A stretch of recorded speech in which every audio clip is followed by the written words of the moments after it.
To Thursday, 10 a.m. until midday, right here on GB News for To The Point. We're not afraid to talk about the topics that matter to you or the big topics that always matter. We cover absolutely everything, from the breaking political stories of the day to law and order, what's going on in the channel. We're not afraid to hold people to account. We always make sure we include your views on our show. Indeed, if you're thinking it, you can guarantee that we're saying it. So make sure you join the conversation with us. 10 a.m. until midday, Monday to Thursday for To The Point on GB News.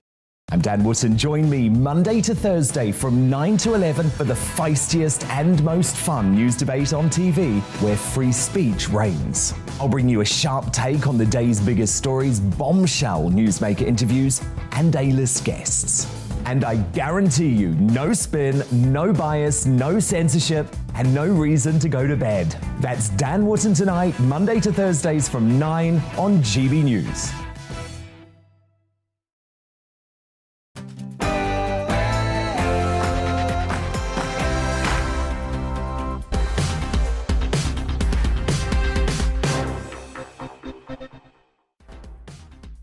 Some fast-paced news for you from 4 until 6 today. Coming up on today's show, many hospital patients are still unable to have loved ones at their side. Is it time to name and shame NHS managers who are dragging their feet when it comes to lifting COVID restrictions? Also, would Putin really authorise a Victory Day parade in Moscow that sees enemy combatants, including British prisoners, forced to march through Red Square? Also, after last night's assault on stage of one of America's most popular free speech comedians, we ask whether the Will Smith Oscar ceremony slap is at least partly to blame. And the nighttime curfew that's been prompted by the growth in the numbers of wild boar. Does Britain have a problem with feral pigs? Alongside me throughout today's show, the former Defence Secretary Michael Portillo. But first, the headlines with Tamsin.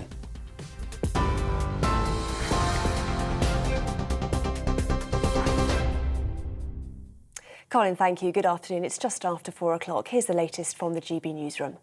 Boris Johnson says the country is going through a tough patch as a result of the cost of living crisis. But the Prime Minister insists the UK is better placed than it was during the economic crises of the 80s and 90s. It's as the cost of our food shop went up 3.5% last month, according to the latest figures from the British Retail Consortium. The best future for the country is get through the tough patch that we have now, support people in any way that we can. But remember, this is we're now seeing a lot of employment and people in high-wage, high-skilled jobs. That's a much better position to be in than we were in the 1980s or 1990s. Meanwhile, Labour leader Sir Keir Starmer has said the Conservatives have no answer to the cost of a living crisis.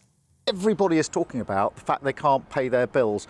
And what's the Prime Minister got to say about that? He was told yesterday about a pensioner who rides the buses to keep warm, and his response was to say she should be happy that she's got a bus pass. And this morning we had government ministers saying that people should not buy branded value food in order to deal with the cost of living crisis. Talk about out of touch, out of ideas and out of excuses. The sentences of 5 killers are today being reviewed at the Royal Courts of Justice. The murderer of Sarah Everard, Wayne Couzens, is among those having their sentences examined. Well, our London reporter Alice Porter is outside the court now. And Alice, what's the latest from court?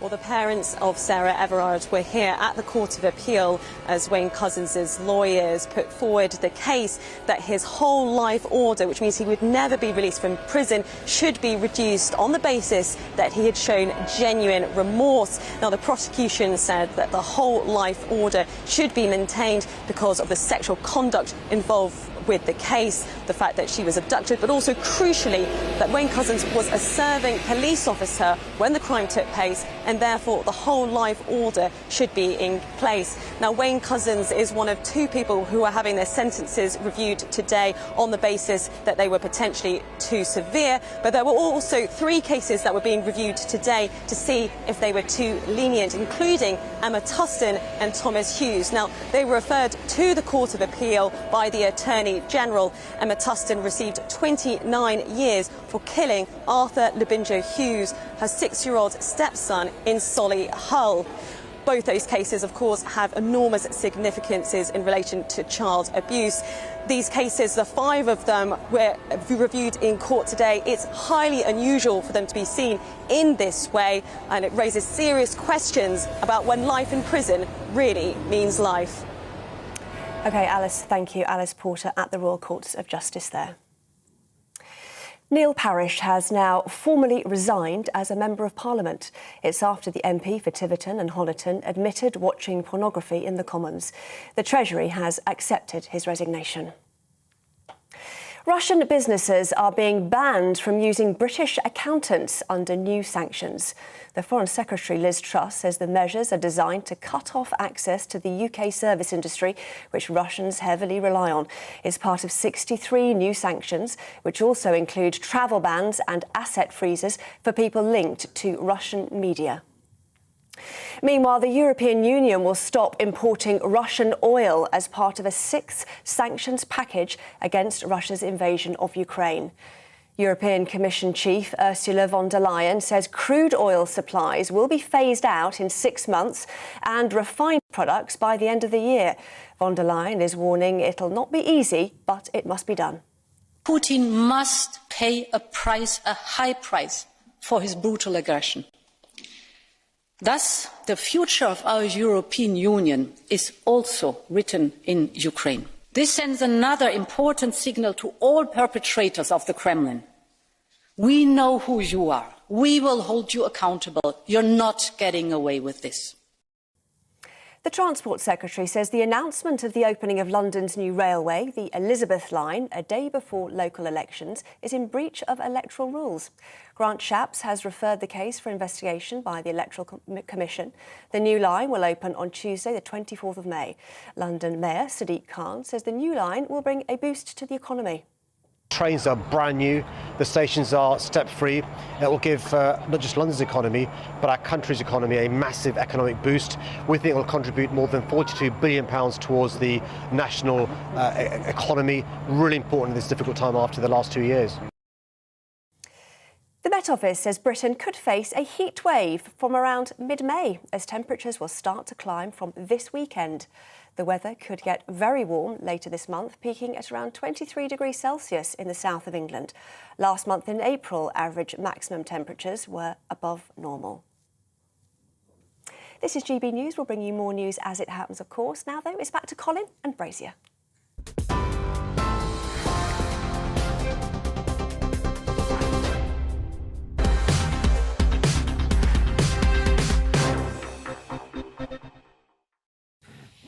Seven minutes past 4, we start with a question. Would Britain spring to the defence of Finland and Sweden if they were attacked by Russia, even though they are not currently members of NATO? Our Defence Secretary, Ben Wallace, was in Finland this afternoon and said yes, we would. It's a reminder of how the war in Ukraine may not stay in Ukraine, and a reminder too of how important the next week will be in finding out where the conflict goes next. In fact, it's not so much where as when. May the 9th will be a vital punctuation mark in the unfolding story of Russian aggression. May the 9th is a date when Russia remembers victory in World War II, and a think tank today speculated that Russia intends to parade 500 captured enemy combatants, including 3 British fighters, as part of that Victory Day parade in Red Square. Let's get the thoughts of Michael Portillo, former Defence Secretary, who's my, we call you, Michael, presenter's friend. I'm happy to be. Yeah, it's a sort of newsroom title, means nothing to our viewers, but there you are, and here you are. May the 9th, why does it matter? Why might it be such an important punctuation mark? Well, evidently because it is a day that the Russians celebrate each day, the day of the victory of the Soviet Union over Nazi Germany. And it is worth remembering that the Second World War hinged on the Russian campaign. It was the heroic defence and turning back of the Germans at Stalingrad by the Russians that really did turn the Second World War. At that time, the rest of the Allies had not launched an invasion of Europe. We were beginning the campaign in North Africa, which then moved into Sicily. But the millions of people died in Russia, Germans and Russians. About 20 million Russians were killed during that conflict.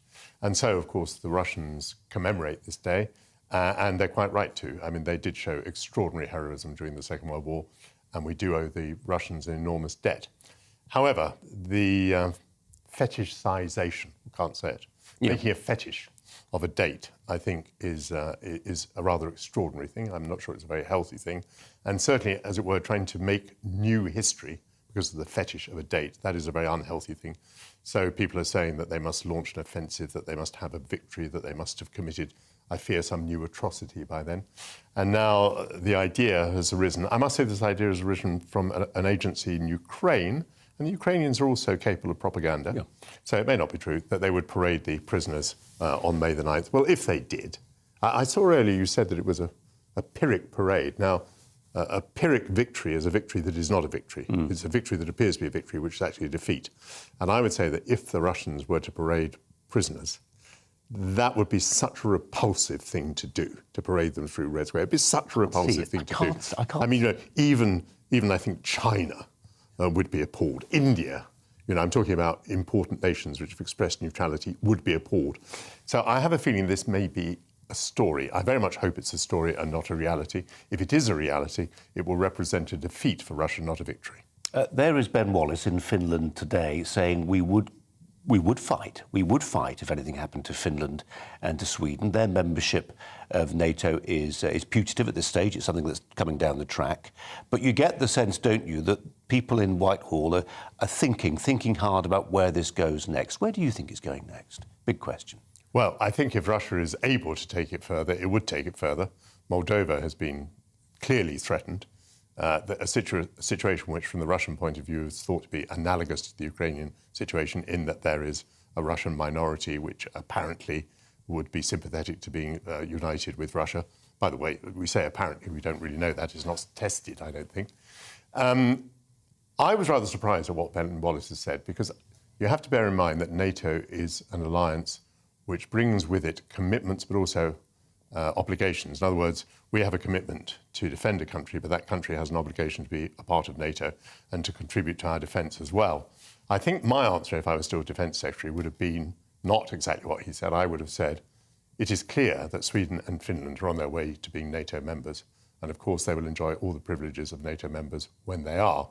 Because I don't think, actually, as far as we can see, that they're in imminent danger of being attacked.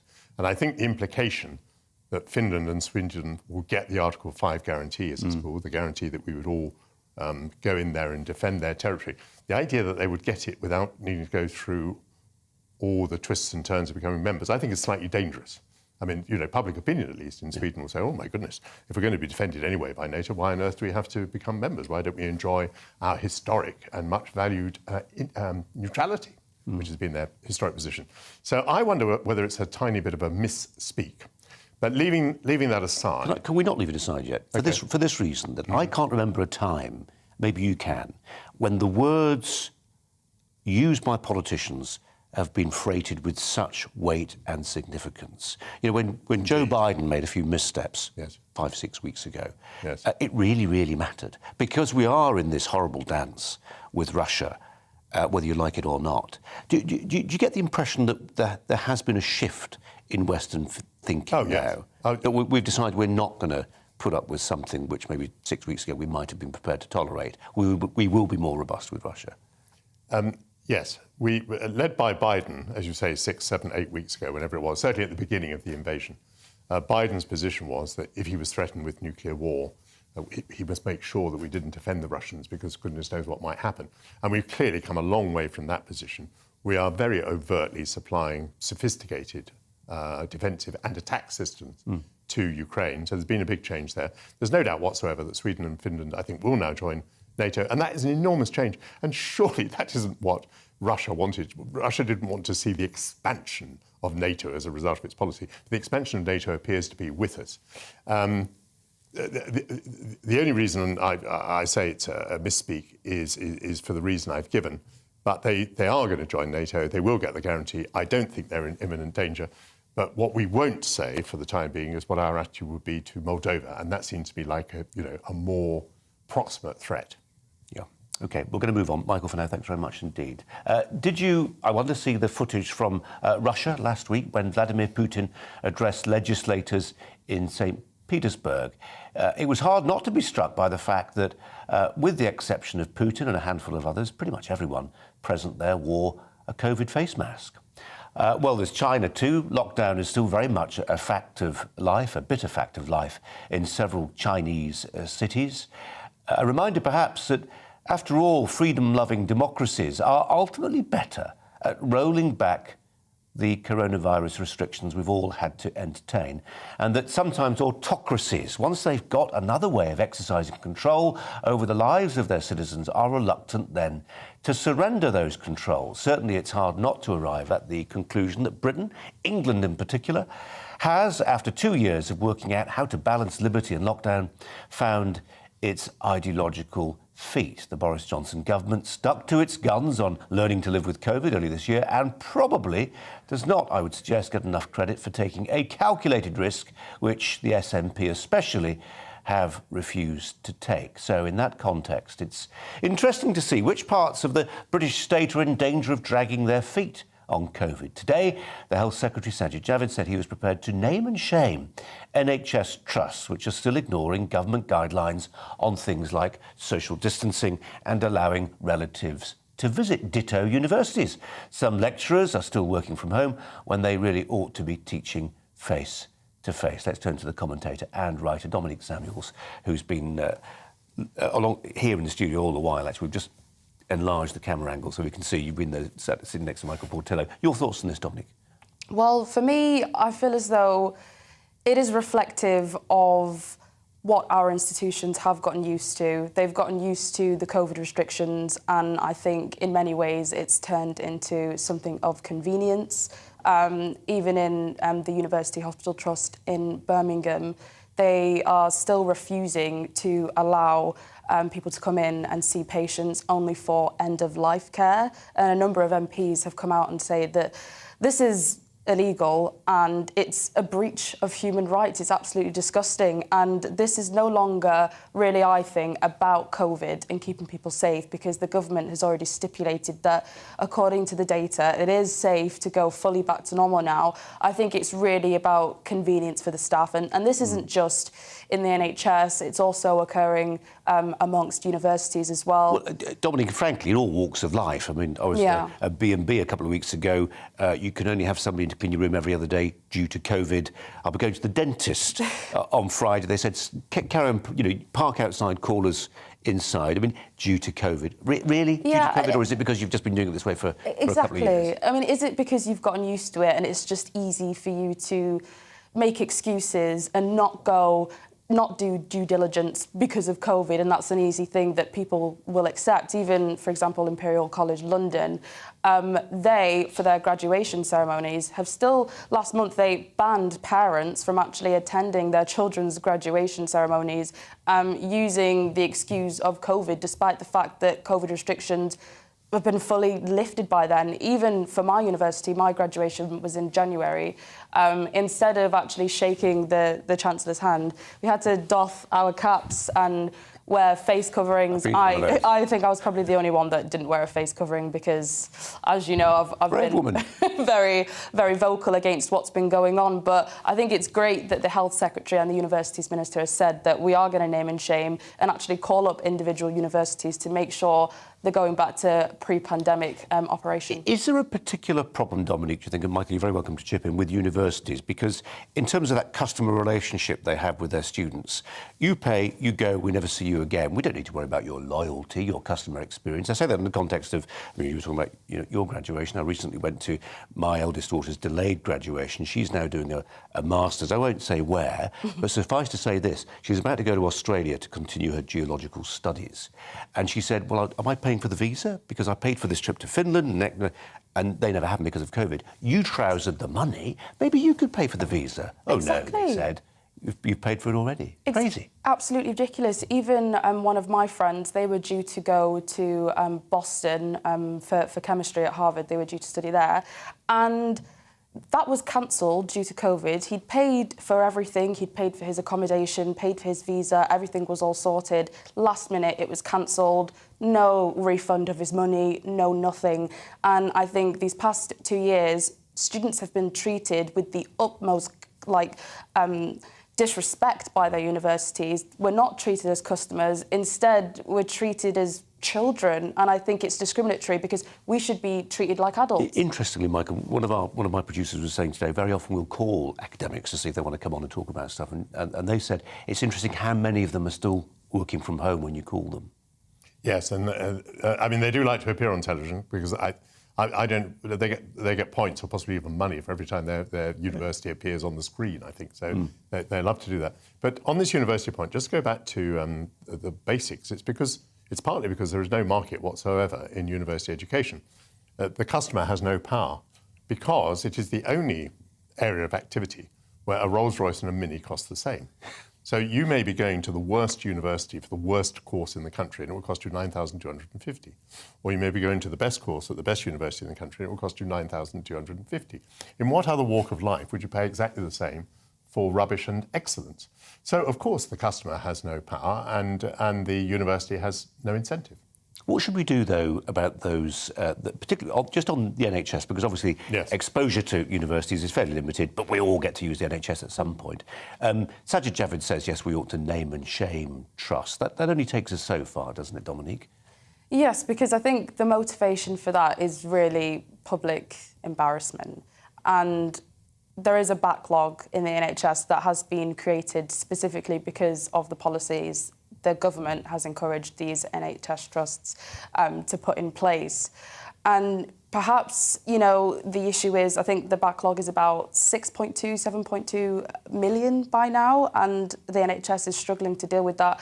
Maybe they're trying to limit the sheer flow of people that they have to deal with by keeping those COVID restrictions in place. So maybe the government could try and help the NHS in some way by really, I think, looking at the way it's currently structured and the way it's currently run, because it's not fit for purpose as it currently is. I have a suggestion for GB News. Each time you have a doctor or a nurse on, I think the last question should be, what do you think of your management? Yeah. And I bet if they were being honest, the answer again and again would be rubbish, rubbish, rubbish. Yeah. Well, in slightly stronger terms than that. There's a real problem. And, you know, this was what was so difficult during the pandemic, that we were full of praise for doctors and for nurses and for orderlies and for cleaners and all the other people on the front line who were risking their lives. But we didn't have much time either for the managers or indeed for the system. Yeah. Spare a thought for the politicians who are appearing on the airwaves at the moment, being asked to account for these backlogs, because we've already forgotten. We in my tribe, it seems to me, have already forgotten why we've got these backlogs. The main reason we've got these backlogs, some of which were extant, but most of which are a function of lockdown and COVID. Mm-hmm. But we've sort of necessarily forgotten that now, haven't we, a little bit? Well, you're being generous, but I mean, politicians very often answer for things for which they're not directly responsible, about which they may not know very much. But I'm afraid that there was this survey which came out last week, which objectively showed that out of 19 comparable health systems, ours was second bottom. And we're talking about things like, you know, cancer survival rates, real hard numbers about what the service is delivering. And yet, I'm afraid in Britain, it doesn't matter what objective information is produced. Nobody is brave enough to be in favour of reform, and many people automatically are against reform. Yeah, because the NHS in this country is sort of like a religion. I mean, you say anything about the NHS and you're attacked, but I think that, you know, the Conservatives have a sizable majority in the last election. It was clear that, you know, the public supported the Conservative government. I think, especially in light of the events in Downing Street and the hot water that Boris Johnson himself has gotten himself into, I think now would be the perfect time to have some brave and bold policies and say, hey, we're going to restructure the NHS, we're going to fix it, and actually be brave, like, you know, politicians like Margaret Thatcher, who knew that certain policies would be unpopular, but she went ahead with it anyway, and they ended up paying off. Boris Johnson in hot water. There's another word you could use to describe his current condition. Dominic, thanks for coming in. I know Michael's going to stay with us. But first, we're going to have a look at the weather for you right now. Hello, I'm Alex Deakin with your latest weather update from the Met Office. Things are warming up, certainly tomorrow, where it's sunny, feeling quite a bit warmer than recent days, and most will have a dry day. There's always one or two exceptions. Certainly far from dry out there this afternoon. These weather fronts have been bringing some fairly heavy showers. Behind that, high pressure is trying to build in, but these weather fronts will also be toppling into the far northwest. Before that, though, we've still got some pretty lively showers over parts of eastern England. Quite a lot of spray and surface water on the roads as those showers steadily fade away through the evening, so most places becoming dry. But that next set of weather fronts will bring some patchy rain to the Highlands, the Western Isles and the Northern Isles through the night. For most, though, it's dry. We'll have some clear spells developing, and temperatures certainly across England and Wales dropping well down into single figures. A coolish start to Thursday, but by and large it's going to be a fine day. By the afternoon, feeling warmer than today as well. The main exception will be the Highlands, the Western Isles, where we see cloud and rain on and off for much of the day. One or two showers perhaps elsewhere across Scotland, but for certainly most of England, Wales, Northern Ireland, dry and bright, and where we see some sunshine, back up to 20, maybe 21 Celsius. Obviously, it'll be cooler with that rain in the far northwest, which keeps going through Thursday evening. Elsewhere, maybe the odd shower during the evening, but for most, it'll be dry and clear. That rain in the northwest starts to pep up and get more organised into a line. That's a weather front which will be pushing southwards to change things up a bit on Friday. Certainly more cloud across northern England with some rain for a time, and Northern Ireland, slipping southwards across England and Wales during the day. A few showers to the south, brighter skies to the northwest with a slightly fresher feel. But again, temperatures mostly in the mid to high teens. And that's where we'll be into the weekend. Those weather fronts slipping south on Friday, but clearing out of the way, high pressure building in, which will bring most of us a fine weekend, dry and bright for most on Saturday and Sunday.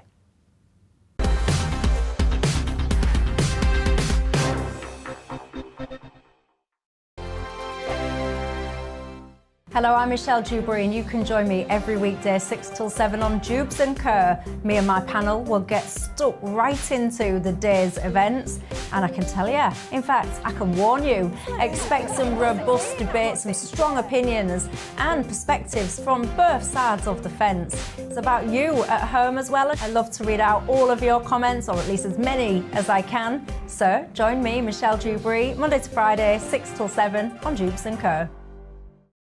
On radio, they call it the drive time slot, 4 p.m. until 6 p.m.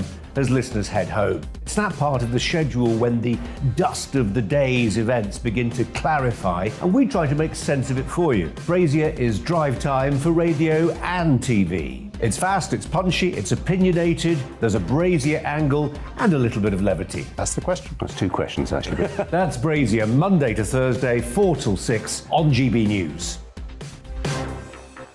Hello, I'm Patrick Christie's. And I'm Mercy Moroki. Make sure that you join us Monday to Thursday, 10 a.m. until midday, right here on GB News for To The Point. We're not afraid to talk about the topics that matter to you, or the big topics that always matter. We cover absolutely everything, from the breaking political stories of the day to law and order, what's going on in the channel. We're not afraid to hold people to account. We always make sure we include your views on our show. Indeed, if you're thinking it, you can guarantee that we're saying it. So make sure you join the conversation with us, 10 a.m. until midday, Monday to Thursday, for To The Point on GB News. I'm Dan Wootton. Join me Monday to Thursday from 9 to 11 for the feistiest and most fun news debate on TV, where free speech reigns. I'll bring you a sharp take on the day's biggest stories, bombshell newsmaker interviews, and A-list guests. And I guarantee you, no spin, no bias, no censorship, and no reason to go to bed. That's Dan Wootton tonight, Monday to Thursdays from 9 on GB News.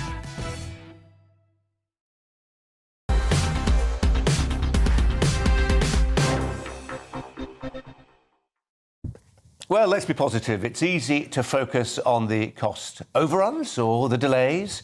But news today of the opening later this month of London's latest and longest underground line is, above all else, a chance to celebrate British railway construction. Whatever else it is, the Elizabeth line is a thing of real beauty, actually, and a triumph. Maybe that's not particularly beautiful, but bits of the line are. And also a triumph for unsung civil engineers, and a triumph which reminds us of how much our country has pioneered technical solutions to seemingly intractable physical problems. Dominic Samuels has agreed to stay on. She brings expertise of being an occasional rail passenger to this conversation. Michael Portillo's interest in this subject is well known, obviously, and we're talking about this perhaps more length than we intended because we've lost a couple of guests, so that's the explanation.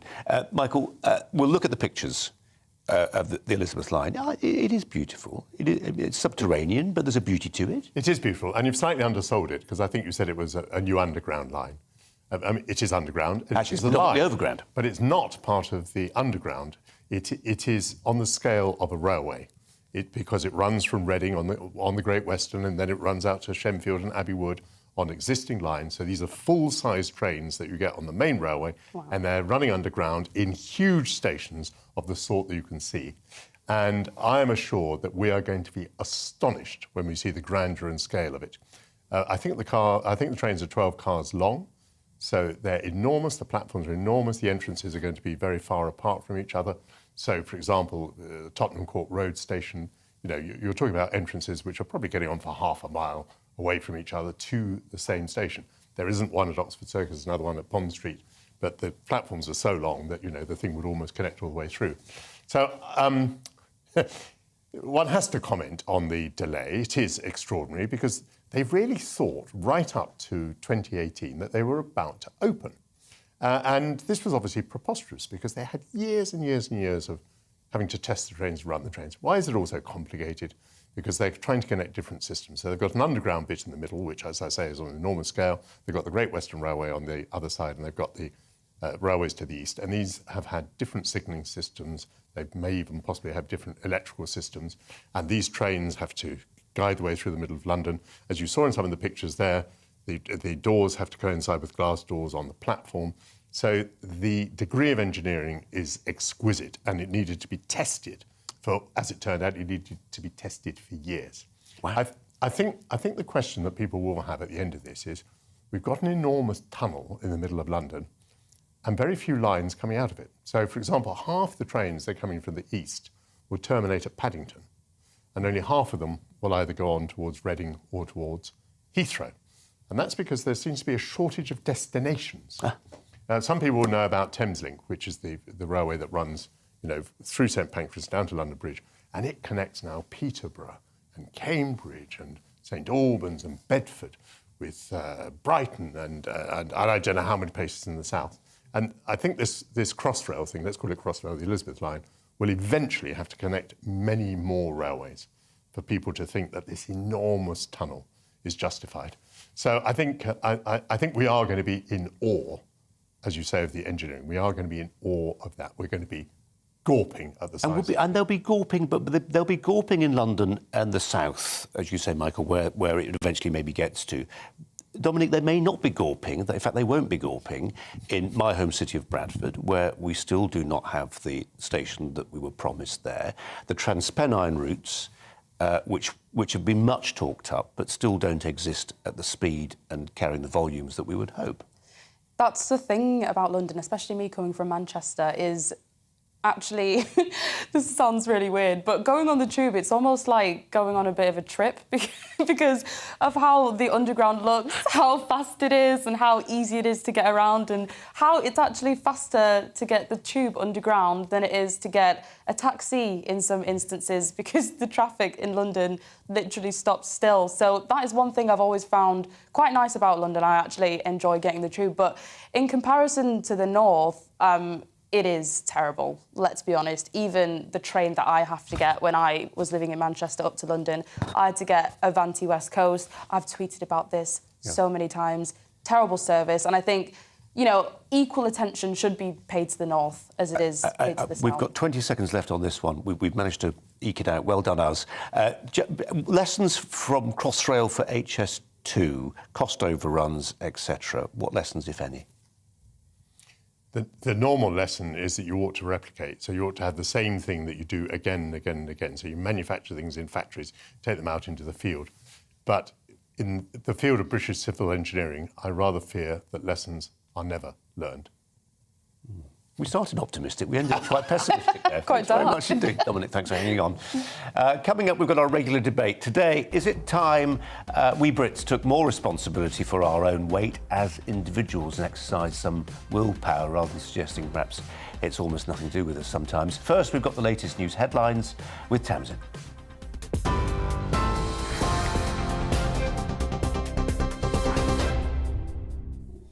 Colin, thank you. It's 4:33. Here are the latest headlines from the GB newsroom. Boris Johnson says the country is going through a tough patch as a result of the cost of living crisis. But the Prime Minister insists the UK is better placed than it was during the economic crises of the 80s and 90s. It's as the cost of our food shop went up 3.5% last month, according to the latest figures from the British Retail Consortium. A man has been jailed for life for murdering his 2-year-old son. Lucas Chapler has been found guilty of killing Julius Chapler at an address in Edinburgh in 2020 by shooting him with an airgun and smothering him. The 41-year-old has been sentenced to life in prison with a minimum of 23 years. Russian businesses are being banned from using British accountants under new sanctions. The Foreign Secretary, Liz Truss, says the measures are designed to cut off access to the UK service industry, which Russians heavily rely on. Neil Parish has now formally resigned as a Member of Parliament. It's after the MP for Tiverton and Honiton admitted watching pornography in the House of Commons. The Treasury has accepted his resignation. The Transport Secretary says the announcement of the opening of London's new railway, the Elizabeth Line, a day before local elections, is in breach of electoral rules. Grant Shapps has referred the case for investigation to the Electoral Commission. The new line will open in just under 3 weeks. TV, online and DAB+ radio, this is GB News. Don't go anywhere, it's back to Colin in just a moment.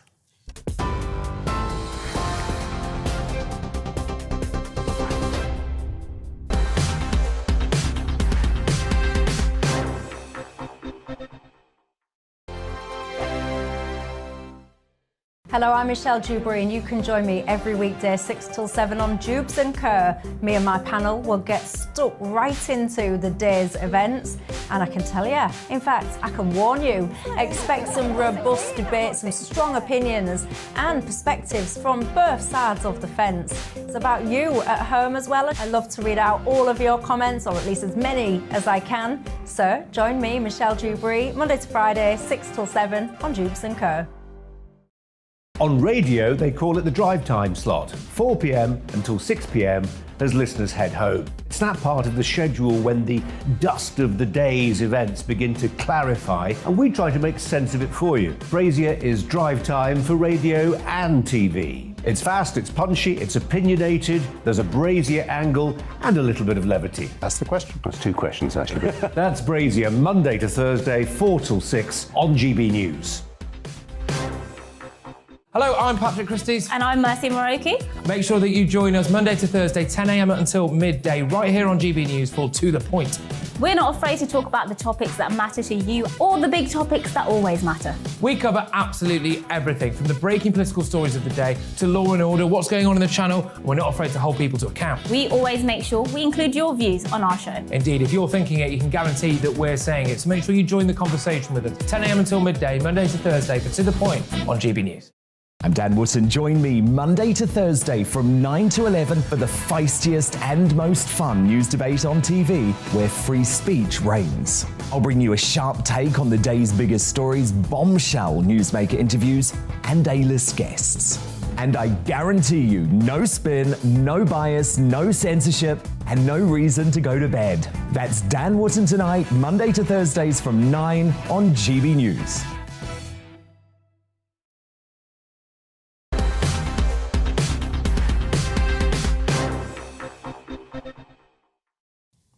Welcome back with Colin Brazier on GB News, on TV, online and on digital radio. Nearly 60% of European adults and a third of children are now strictly defined as overweight or obese, with lockdown appearing to have made things worse, if anything. The new stats, they come from the World Health Organization, the WHO, which also said children's use of, and this is, I suppose, the interesting part of this, children's use of meal delivery apps, things like Deliveroo, and the rising popularity of online gaming. Less sure as to why that's involved, presumably people spending more time at home on their, in front of the telly, on their smartphones, is to blame too. Others, they're blaming supermarkets, 2-for-1 food deals, we've heard that before, even mental health. So a question, is it time that we Brits took responsibility for their own weight as individuals, exercising their willpower? It's come to the end of Ramadan, a period of fasting when 3.5 million Muslims in Britain did exactly that. So that's our question debate. Joining me to discuss it, the well-known fitness trainer, Frankie Clark, and the presenter of Fat Families, Steve Miller. Thanks to you both for talking to us today. Appreciate it. It's funny, actually, this has become, Frankie Clark, almost, well, it has, I was going to say almost, it definitely has become quite sensitive territory over the last couple of years, with people taking offence when they're, or to the point where they say, actually, it's not just offence, you're fat-shaming me. What's your take on the obesity question facing Britain now?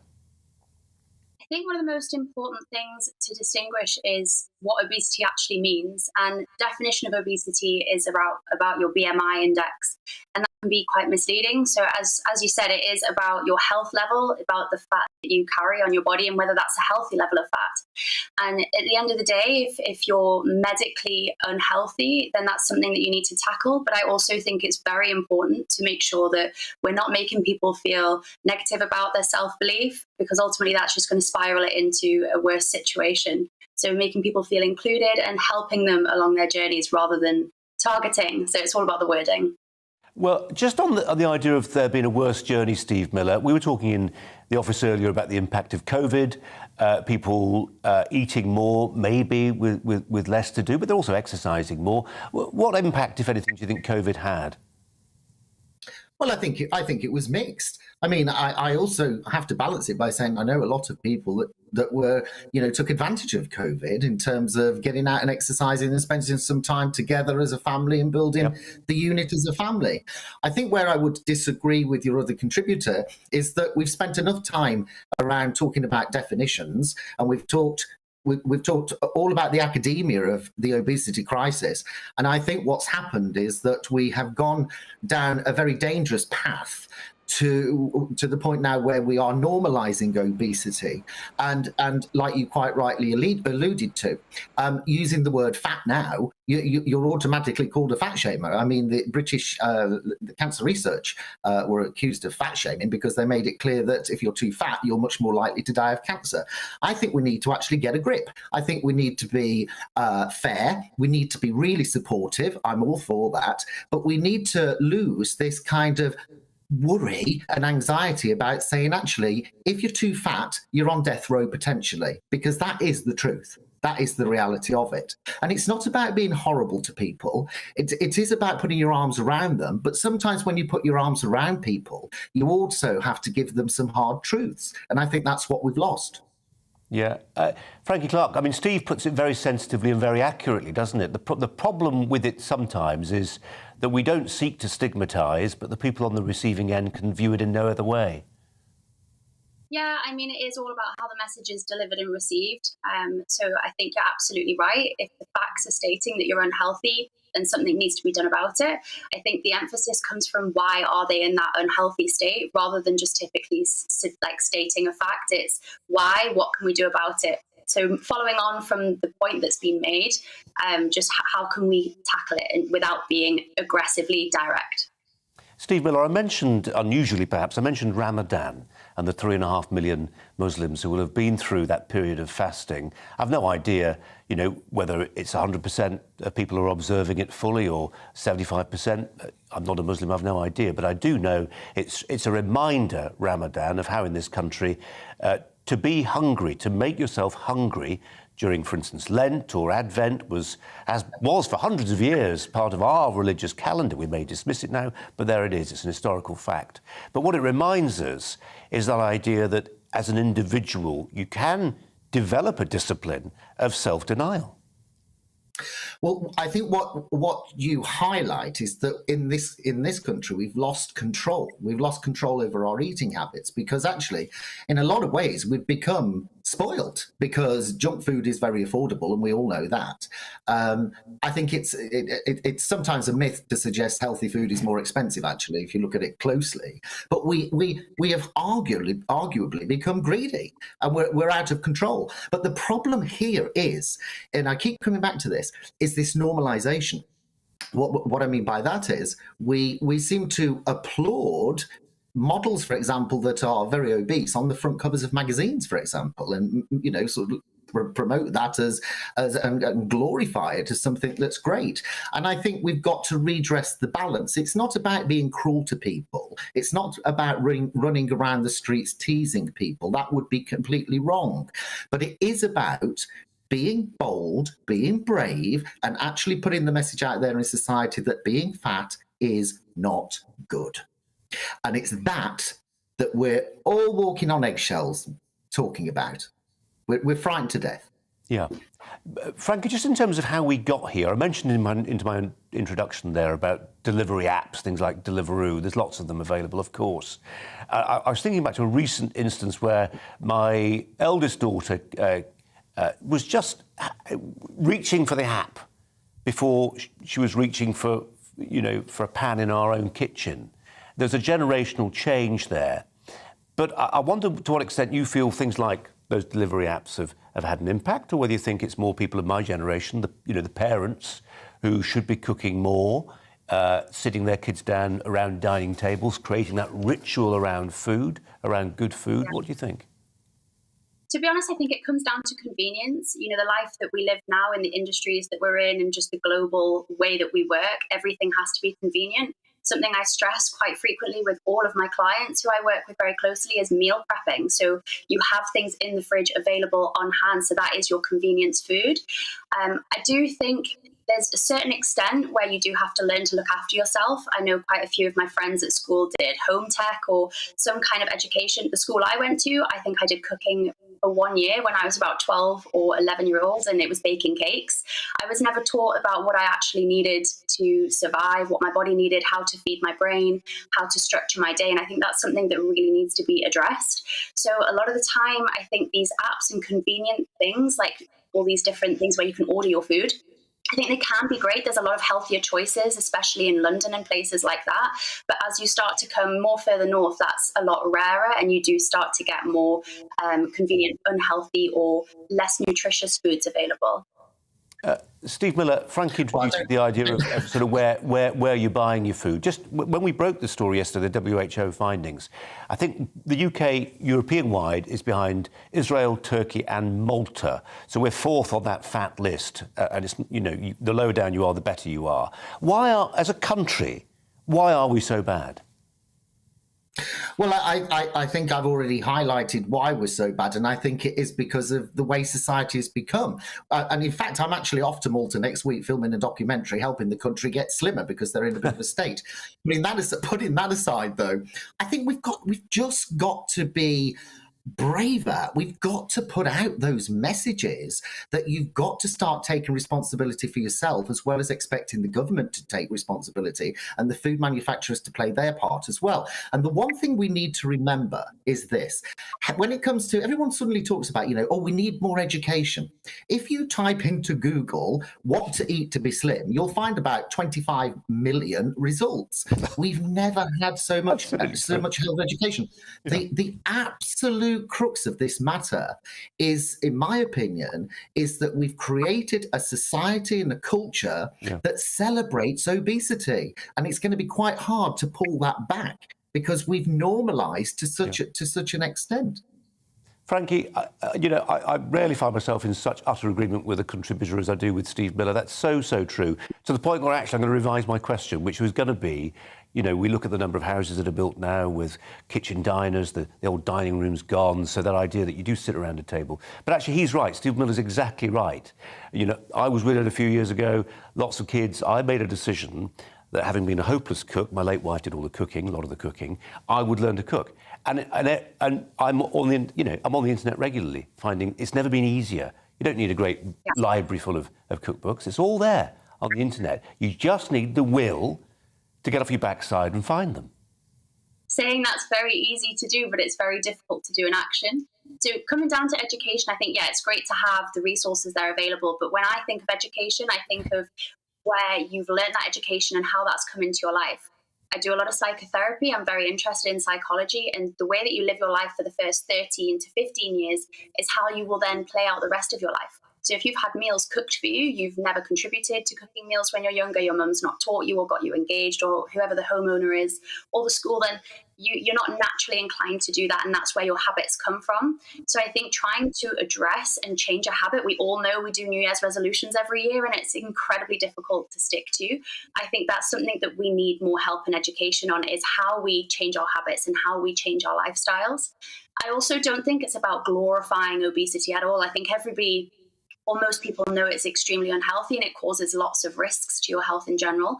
But I do think it's about not making people feel awful. Everyone feels awful when they are out of shape or feel visually unhappy with themselves. And I think placing more emphasis on that has been helpful to let people feel accepted.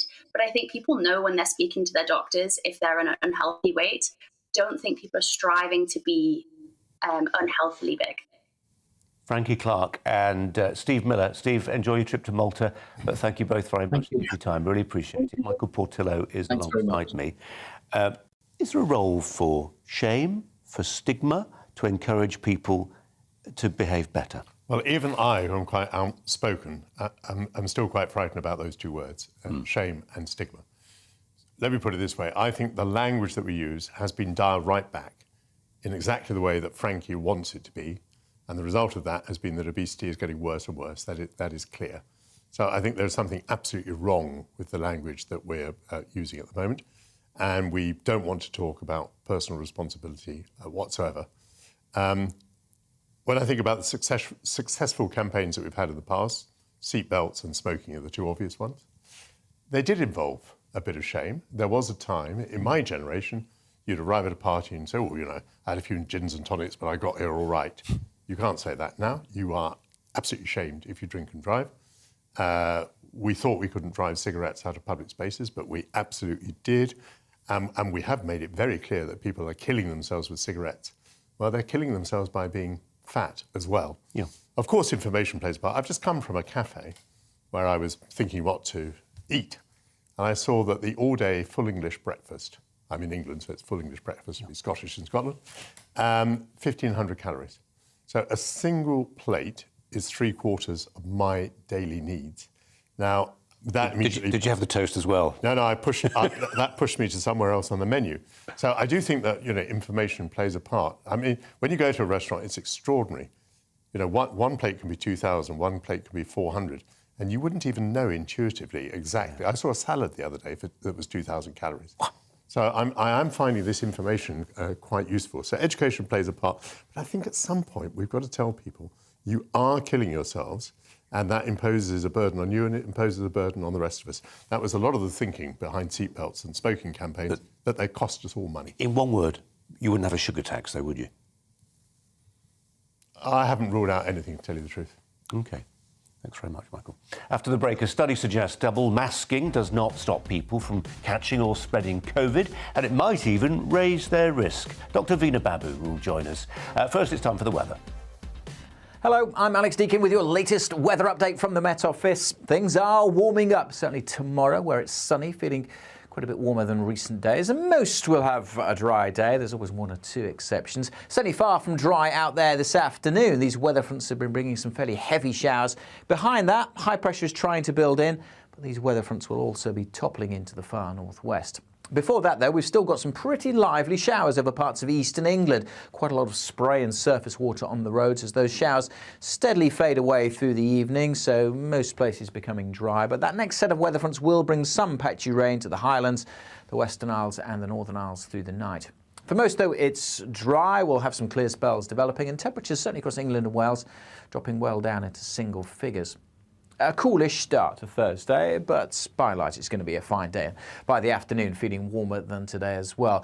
The main exception will be the Highlands, the Western Isles, where we see cloud and rain on and off for much of the day. One or two showers perhaps elsewhere across Scotland, but for certainly most of England, Wales, Northern Ireland, dry and bright, and where we see some sunshine, back up to 20, maybe 21 Celsius. Obviously, it'll be cooler with that rain in the far northwest, which keeps going through Thursday evening. Elsewhere, maybe the odd shower during the evening, but for most, it'll be dry and clear. That rain in the northwest starts to pep up and get more organised into a line. That's a weather front which will be pushing southwards to change things up a bit on Friday. Certainly more cloud across northern England with some rain for a time, and Northern Ireland, slipping southwards across England and Wales during the day. A few showers to the south, brighter skies to the northwest with a slightly fresher feel. But again, temperatures mostly in the mid to high teens. And that's where we'll be into the weekend. Those weather fronts slipping south on Friday, but clearing out of the way, high pressure building in, which will bring most of us a fine weekend, dry and bright for most on Saturday and Sunday. Millions of people across the UK are heading to the polls in a vital test of Boris Johnson's premiership. This isn't just about Westminster, these are local elections. A chance for you to decide how your community is run. We'll be talking to senior politicians, election analysts, our team of reporters around the country, and of course to our team here in the studio. And we'll have comprehensive coverage of the elections to the Northern Irish Assembly. That's the UK Votes 2022 from 10 a.m. on Friday morning here on GB News, the People's News Channel.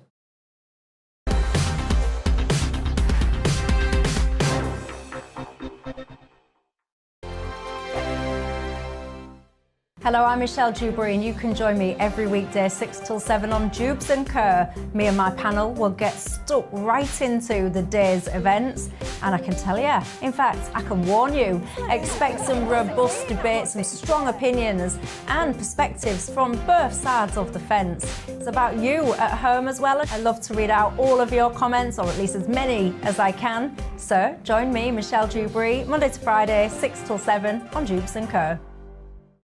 On radio, they call it the drive time slot, 4 p.m. until 6 p.m. as listeners head home. It's that part of the schedule when the dust of the day's events begin to clarify, and we try to make sense of it for you. Brazier is drive time for radio and TV. It's fast, it's punchy, it's opinionated, there's a Brazier angle and a little bit of levity. That's the question. That's two questions, actually. That's Brazier, Monday to Thursday, 4 till 6 on GB News. Hello, I'm Patrick Christie's. And I'm Mercy Moroki. Make sure that you join us Monday to Thursday, 10 a.m. until midday, right here on GB News for To The Point.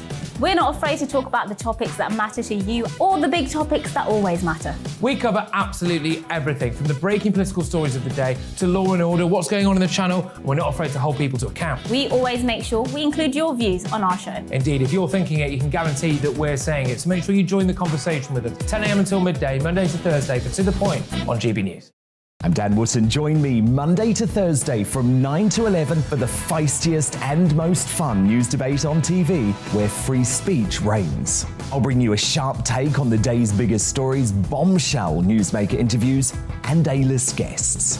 And I guarantee you, no spin, no bias, no censorship, and no reason to go to bed. That's Dan Wootton tonight, Monday to Thursdays from 9 on GB News.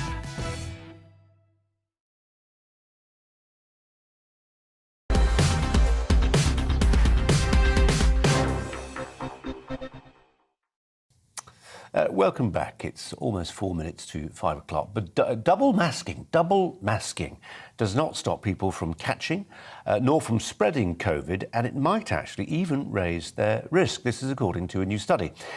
US health chiefs have been advising Americans to double up if they can't get their hands on a medical-grade mask. They've been doing that since the early days of 2021, claiming that it does increase protection. But now researchers say wearing two masks may actually do the opposite by creating a false sense of security that causes people then subsequently to take unnecessary risks. Let's put this thought and this research to NHS doctor, Dr. Veena Babu. Veena, welcome to you. It feels like an old story, this, doesn't it, talking about the efficacy of masks? It feels like an age ago, but we are still discussing it in the context of this particular study. I mean, in the depths of COVID, what was the state of your PPE in the surgery where you are? Was it the simple mask we all wore, double masking, the full medical grade stuff? How much confidence in it did you have? It was just the simple stuff, Colin. Good to be back. And you're right, this feels like a very old age topic now, because I don't think we in the UK were encouraging people to have double masks. And it just was not the dialogue we were having. I was in hospital last week itself, and people are rarely even wearing a single mask. So the concept of even trying to get them to double mask is, it wouldn't be received well by the British public, I don't think. But the evidence does show, so what it did show in this particular study from Florida is where you have two masks, particles can get trapped in between. So even if you're coughing or sneezing, the virus doesn't exactly stay within the first layer. It could just get trapped in between. And as you're handling it, moving from place to place, breathing and talking to different people, there's an increased risk of you then spreading it to others. So in essence, it's not going to make much difference. Veena, I hesitate to ask you this question, but because it's you, I will, because you're very good at thinking on your feet. We were doing a story this hour reflecting on what Sajid Javid has said about the NHS, elements of the NHS, some trusts being guilty, he says, of foot dragging when it comes to lifting COVID regulations. I'm not asking you to comment on what he said. I just wonder whether you reflect on the fact that it does seem patchy. You can go from, one institution to another, one hospital to another, maybe you know better than most of us, and see a big difference in approach to COVID regulations, even though we are now meant to be living with COVID. Yeah. I think I feel quite confident in talking about this because in hospitals, I think we've done things as a unison. So yes, as the public, there's always been a bit of flexibility, if I'm honest, in terms of what you want to do on the trains, in public transport, when you're seeing your friends, family. There was a time we were telling people to meet in sixes, groups of six, opening your windows and doors and all of this. But hospitals and clinical settings didn't really change. Patients were still had to wear masks to enter a GP practice or a hospital. Practitioners still to this day are wearing masks and PPE. I do baby clinics where I'm completely gowned up when I see the babies. When I'm doing A&E shifts, I'm wearing a mask. If I'm doing any invasive procedures, I have to have a full PPE kit. My colleagues on respiratory wards are completely in PPE. So I don't see anything having changed in clinical settings, albeit I think things may have changed in a social setting from the public's point of view. Yeah. Got to leave it there, but really appreciate your time as ever. Thanks very much indeed. Thank you. It's 5 o'clock.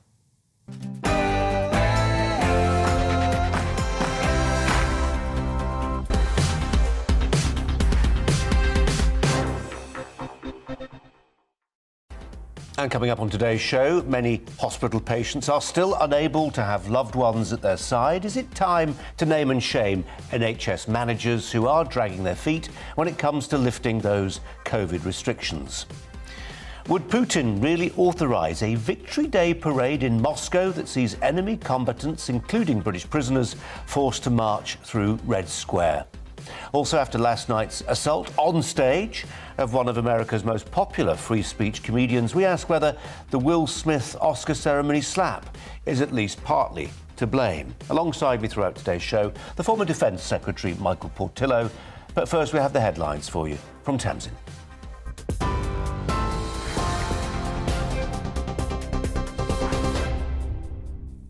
Colin, thank you. Good afternoon. It's just after 5 o'clock. Here are the latest headlines from the GB newsroom. Boris Johnson says the country is going through a tough patch as a result of the cost of living crisis. But the Prime Minister insists the UK is better placed than it was during the economic crises of the 80s and 90s. It's as the cost of our food shop went up 3.5% last month, according to the latest figures from the British Retail Consortium. The best future for the country is get through the tough patch that we have now, support people in any way that we can. But remember, this is, we're now seeing a lot of employment and people in high-wage, high-skilled jobs. That's a much better position to be in than we were in the 1980s or 1990s. Meanwhile, Labour leader Sir Keir Starmer has said the Conservatives have no answer to the cost of living crisis. Everybody is talking about the fact they can't pay their bills.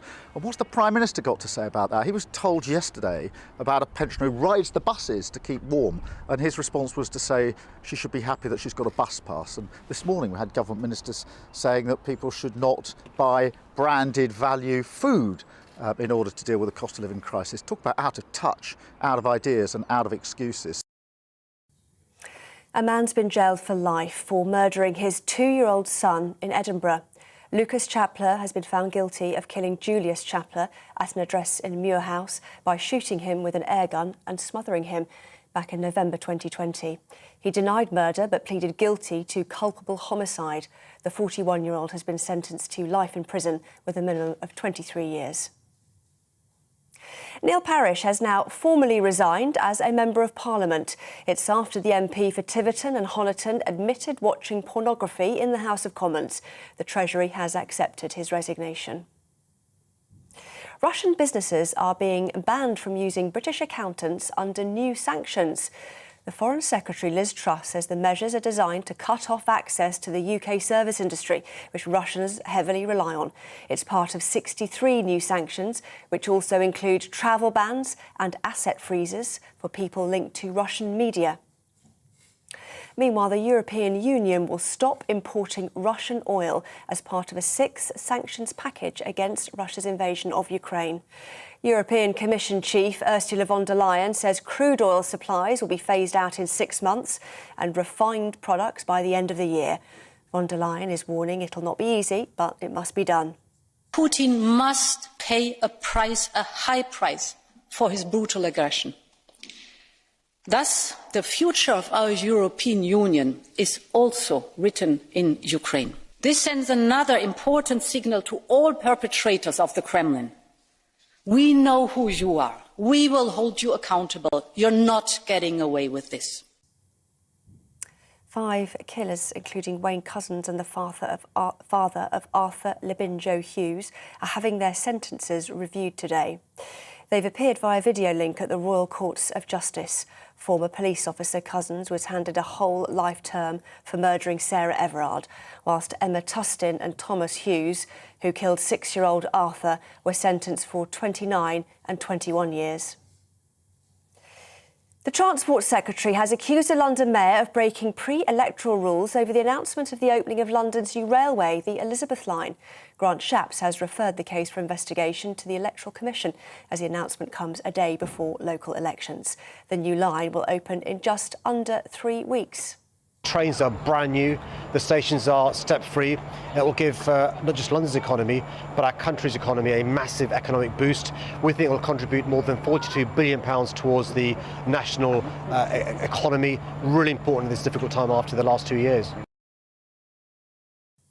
Britain could face a heat wave from around mid-May as temperatures will start to climb from this weekend.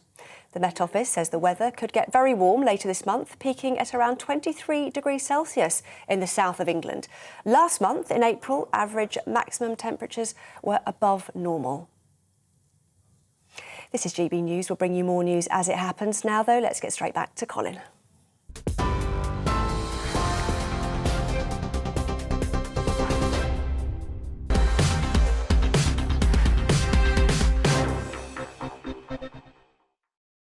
Nearly 6 minutes past 5. Did you, I wonder, see the footage from Russia last week when Vladimir Putin addressed legislators in St. Petersburg? It was hard then not to be struck by the fact that, with the exception of Putin himself, pretty much everyone there wore COVID face masks. Well, then there's China. Lockdown is still very much a fact of life in several Chinese megacities. A reminder that perhaps, after all, freedom-loving democracies are ultimately better at rolling back coronavirus restrictions, and that autocracies, once they've got another way of exercising control over the lives of their citizens, are subsequently very reluctant to give it up.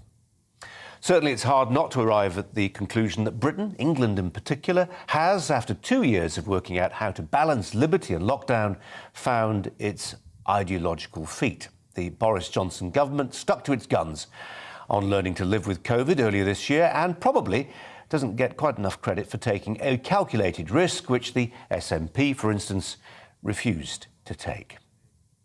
So in that context, it's interesting to see which parts of the British state are in danger of dragging their feet on COVID. Today, the Health Secretary, Sajid Javid, is reported as saying he was prepared to name and shame NHS trusts which are still ignoring government guidelines on things like social distancing and allowing relatives to visit patients. Ditto higher education, our universities. Some lecturers are still working from home when they really ought to be teaching face to face. Let's reflect on the NHS aspect of this story.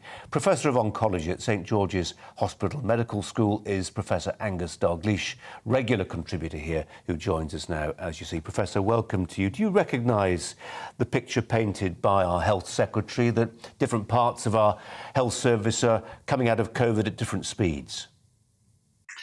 Yes, I do, very much so.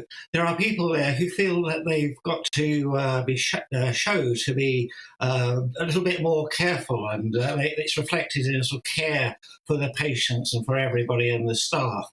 But it's not. It's just an impediment to get returning to normal. You know, every extra impediment you make in the care of the hospital for us treating our patients, etc., you are actually slowing down the need to get rid of this enormous backlog of patients that we have to attend to.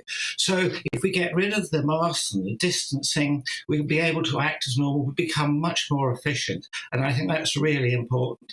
And as a member of the university as well, I think it's absolutely unforgivable to continue having these restrictions in universities and face-to-face teaching. We really do need to remember that the vast majority of people now have been infected with the virus and had the extra protection that gives you on top of the vaccination program as well.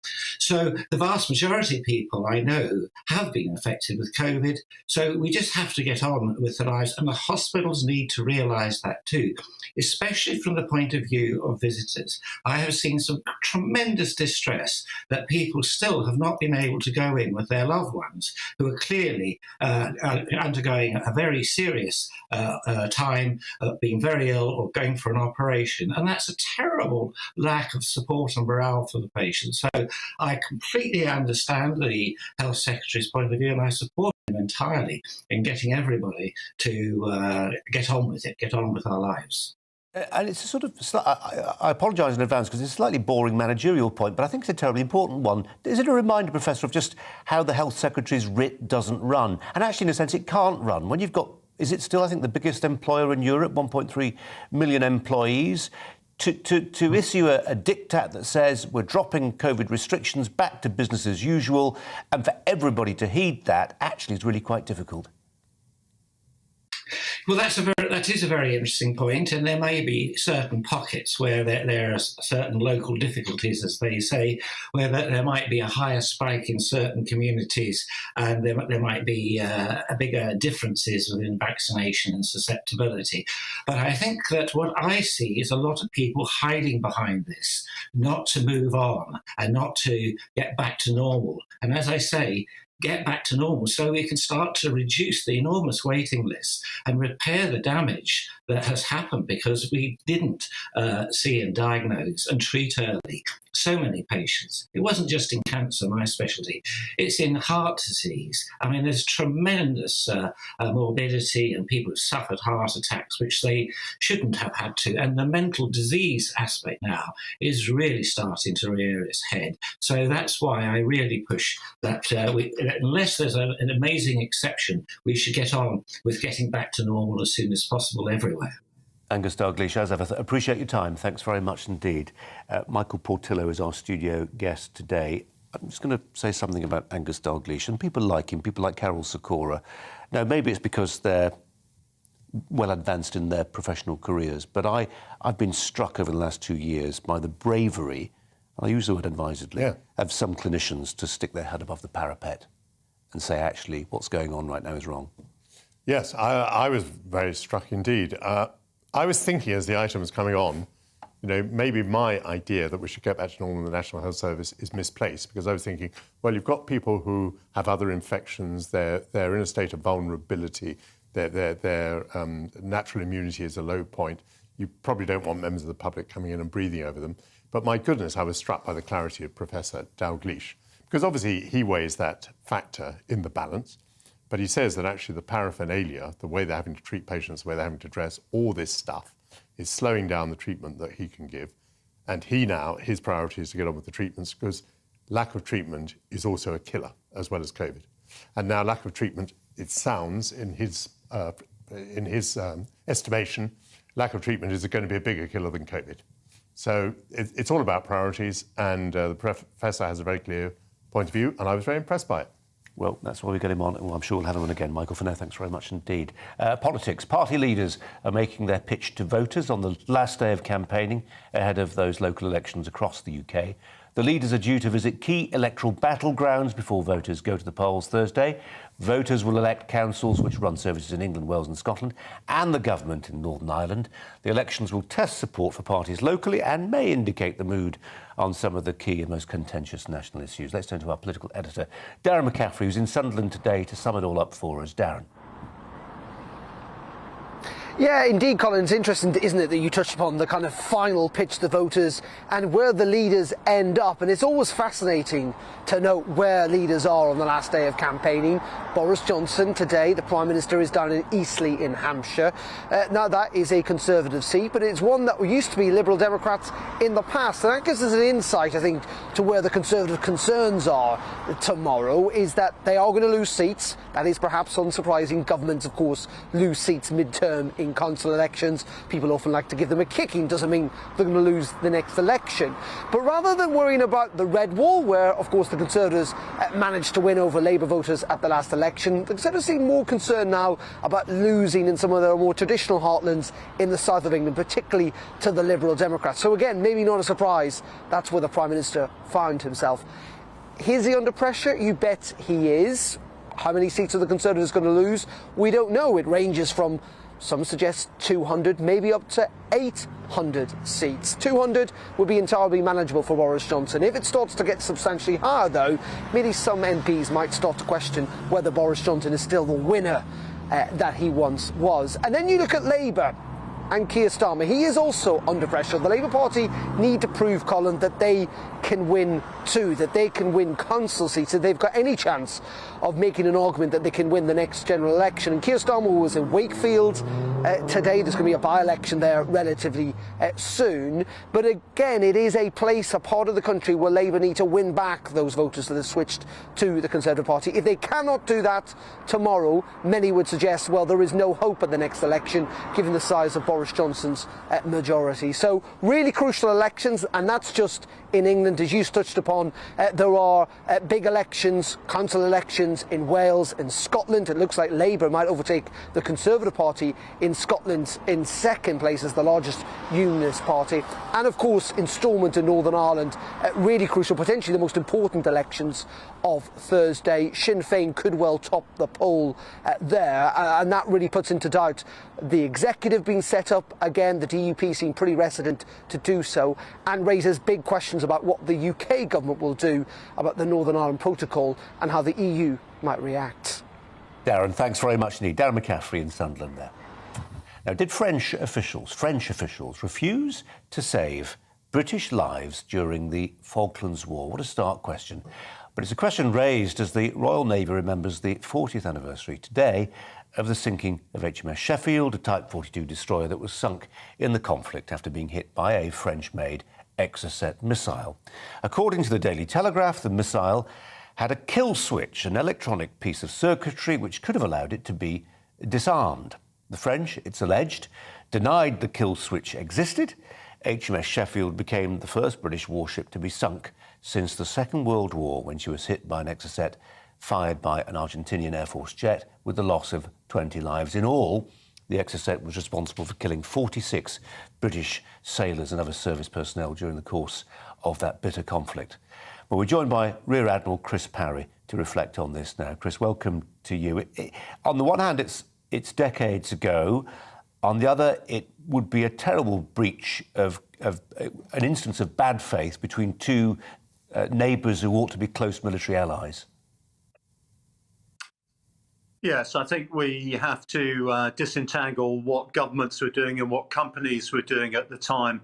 I think we know today that Aerospatiale had a maintenance team in Argentina at the time who conveniently forgot to go home and help the Argentinians actually fit the AM-39 to the naval aircraft that delivered the missiles. I think once the missiles are delivered to the country, it's very difficult to disable the warheads. You can't do it from distance. You have to get inside the warhead to do it. So I think we can excuse the French on those grounds. There was a horrible moment. I mean, I was, early teens when the Falklands War was happening. There was that horrible moment when we started to see ships hit, predominantly by Exocets, not just Sheffield, and the body count was rising. Those horrific pictures of British Royal Navy vessels illuminating the night sky off the Falklands coastline. But actually, we read today that it could actually, well, we've read before, it could be worse. The number of Exocets the Argentinians were able to deploy could have been a much greater number. Yeah, I mean, they only had 5, and we did a great job in strangling the supply of those missiles. In fact, the French government under President Mitterrand actually stopped any further supplies going their way, and our own intelligence and commercial services prevented third parties from giving Exocets to the Argentinians. But they had quite a lot of ship-based and also land-based Exocets as well, and we happily avoided those. When the Belgrano was sunk, their fleet decided it didn't want to play any further part in the action, and we took care to avoid those areas we knew that the land-based exercise were based. Only HMS Glamorgan, who clipped the corner of the danger area, got hit by one of those land-based ones. And today, of course, we think of the 2 missiles that the Ukrainians actually fired from the coast against the Moskva recently. Very similar engagement. Well, it's a reminder, isn't it, that missiles matter? Because was it not the case that we managed to prize very, at the time, high-tech Sidewinder missiles from the Americans, and that may have given our Harrier fighter pilots the edge which they might not have had otherwise? No, I think our pilots and our aircraft were better than the ones they were putting in the air. They were putting fighter bombers in when, in fact, their Mirage 3s, which were their fighters, took one look at the Harriers and decided they didn't want to play anymore as well. But there's no doubt the AIM-9L version of the Sidewinder was a very effective missile indeed. But, Colin, I think it's important to note in relation to Exocet that all those ships who managed to get their decoys fired in time weren't hit by Exocets. And I think it's very easy to overestimate the effect of the Exocet, dramatic as it was. I must stress that if you get your countermeasures right and your collective training is good, you can withstand these missiles. And that's something that the Moskva's survivors might want to reflect on as well. As ever, appreciate your time. Thanks very much indeed. Michael Portillo alongside me today, former British Defence Secretary.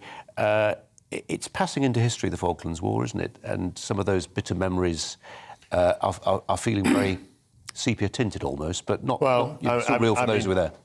Yes and no. I mean, we've recalled that 46 sailors were killed in this manner, and of course, more than 200 British personnel overall in the war. And you remember, as a teenager, I was older than that, and I remember it extremely well. And the scenes we saw were absolutely horrific. I thought your exchange with Admiral Parry was very interesting, because one of the things I drew from the Falklands is the vulnerability of shipping. And we did see it the other day with the Moskva, the Russian ship that was hit in the Black Sea, apparently by 2 missiles. Admiral Parry there was pretty optimistic about deploying countermeasures. I'm not sure that I'd be quite as optimistic. And I raise this because we've committed ourselves to 2 enormous aircraft carriers. They are giant targets. I don't know, £2 billion worth of ship, £1 billion worth of planes, and 1,000 or 2,000 personnel, enormous targets, and we would be, very reluctant to lose them. But we have a very small surface navy now. When we talk about countermeasures, they're not just put out by the ship in question; they're put out by other ships. Call them picket ships, don't they? Picket ships, and the whole thing is like trying to save a goal. The ball is coming in, you've got to intercept it, and you can intercept it out there in the field, or eventually, it's coming into the goal. And I would be very worried that we have gone for very large ships with very few other surface ships to protect them. And I will be interested to see, in the fullness of time, whether we deploy those aircraft carriers in a dangerous situation. I'm being told to go to the break, but I can't. I'm going to indulge my own curiosity. I mean, you were Secretary of State for Defence. Were you seen? I mean, maybe you can't answer this. Were you seen by the different services as being pro-Army, pro-Navy, pro-Air Force? I absolutely hope not. The expression when you covered all 3 was purple. So I was purple. So I held the ring between the 3 armed services, and I encouraged them to be purple. Otherwise, I encouraged them to think as a team, not just about their services. But one of the things that's happened is the Royal Navy decided to take the nuclear deterrent, which means that a vast amount of defence spending goes on the Royal Navy. And I believe that the Royal Navy has gone for the nuclear deterrent and aircraft carriers at the expense of everything else. So that it's quite an unbalanced Navy. So even within the balance between the services, I think the Royal Navy is tilted towards, obviously, the deterrent and towards these huge capital ships without, in my view, sufficient ships to protect them. Build more frigates.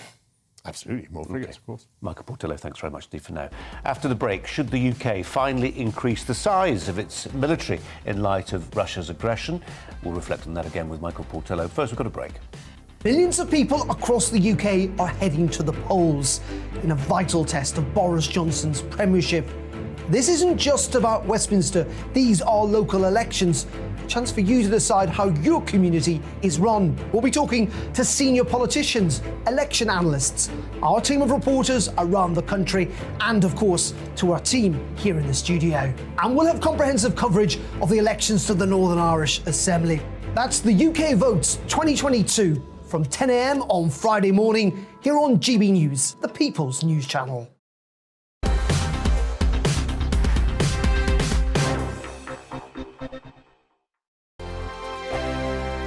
Hello, I'm Michelle Dewberry, and you can join me every weekday 6 till 7 on Jubes and Kerr. Me and my panel will get stuck right into the day's events, and I can tell you, in fact, I can warn you, expect some robust debates, some strong opinions and perspectives from both sides of the fence. It's about you at home as well. I love to read out all of your comments, or at least as many as I can. So join me, Michelle Dewberry, Monday to Friday, 6 till 7 on Jubes and Kerr. On radio, they call it the drive time slot, 4 p.m. until 6 p.m. as listeners head home. It's that part of the schedule when the dust of the day's events begin to clarify, and we try to make sense of it for you. Brazier is drive time for radio and TV. It's fast, it's punchy, it's opinionated, there's a Brazier angle and a little bit of levity. That's the question. That's two questions, actually. That's Brazier, Monday to Thursday, 4 till 6 on GB News. Hello, I'm Patrick Christie's. And I'm Mercy Moroki. Make sure that you join us Monday to Thursday, 10 a.m. until midday, right here on GB News for To The Point. We're not afraid to talk about the topics that matter to you, or the big topics that always matter. We cover absolutely everything, from the breaking political stories of the day to law and order, what's going on in the channel. We're not afraid to hold people to account. We always make sure we include your views on our show. Indeed, if you're thinking it, you can guarantee that we're saying it. So make sure you join the conversation with us, 10 a.m. until midday, Monday to Thursday, for To The Point on GB News. I'm Dan Wootton. Join me Monday to Thursday from 9 to 11 for the feistiest and most fun news debate on TV, where free speech reigns. I'll bring you a sharp take on the day's biggest stories, bombshell newsmaker interviews, and A-list guests. And I guarantee you, no spin, no bias, no censorship, and no reason to go to bed. That's Dan Wootton tonight, Monday to Thursdays from 9 on GB News.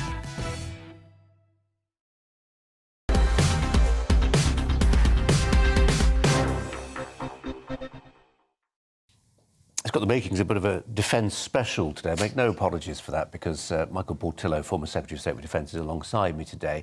And I say that in this context. The government must, quote, wake up and spend more on defending the country. This is the words of a senior MP who's warned that after it emerged that the Defence Secretary fears military spending faces a real terms cut.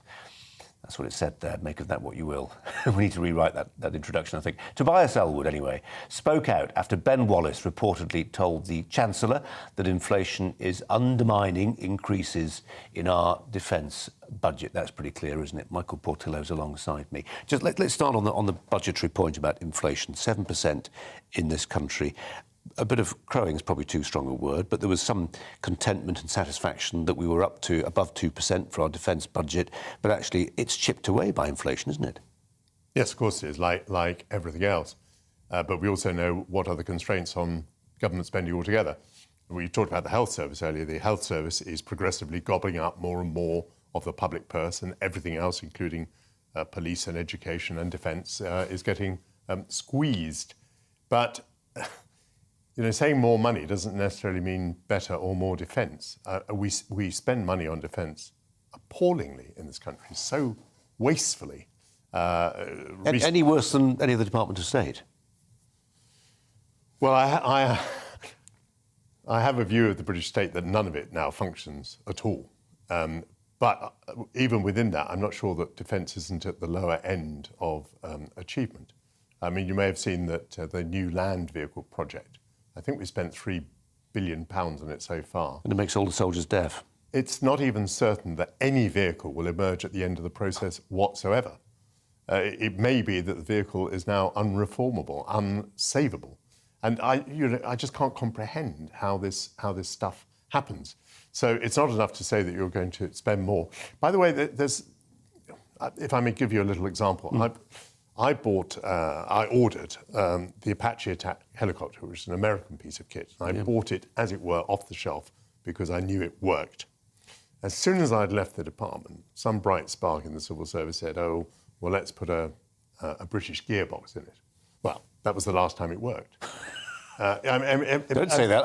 I live near a base where they fly. Well, all right. They seem to stay up. I may be exaggerating to make my point, but it went into a decline. The programme took much longer, much less effective, etc., etc., etc.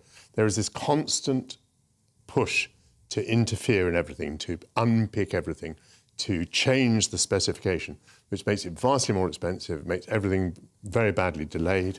Specifications are very often poor in the first place. There's a vast number of people involved in all of this, and they're all trying to justify their position.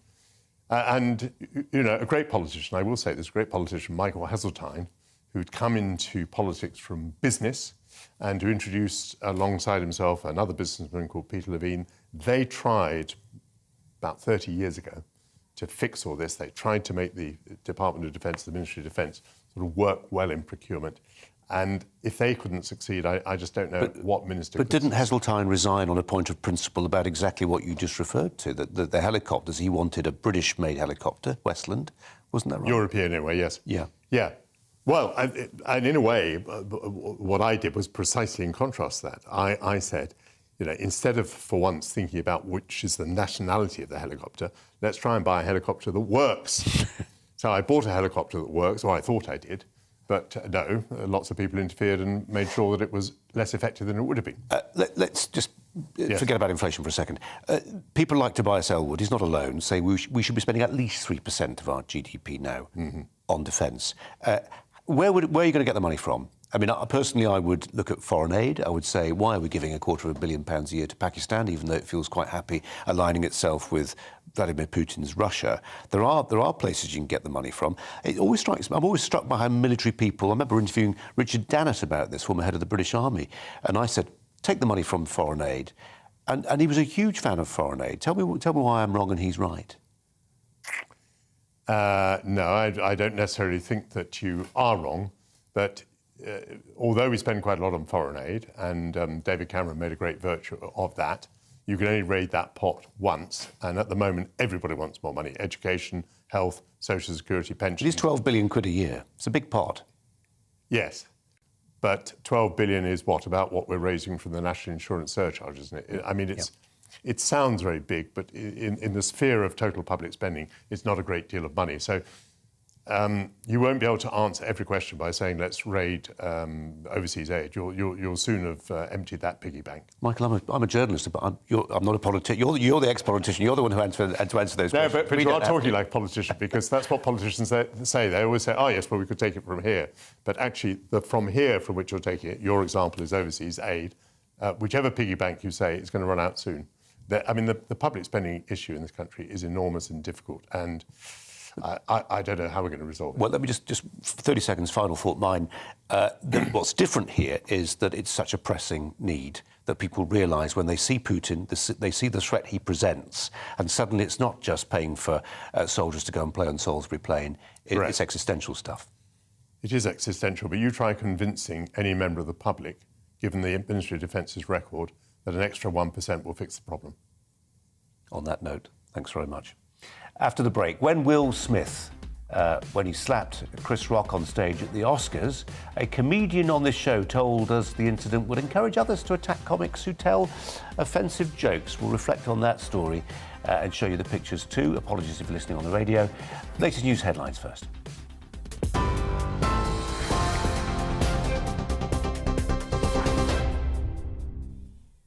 Hello, it's 5:32. I'm Tamsin Roberts in the GB newsroom.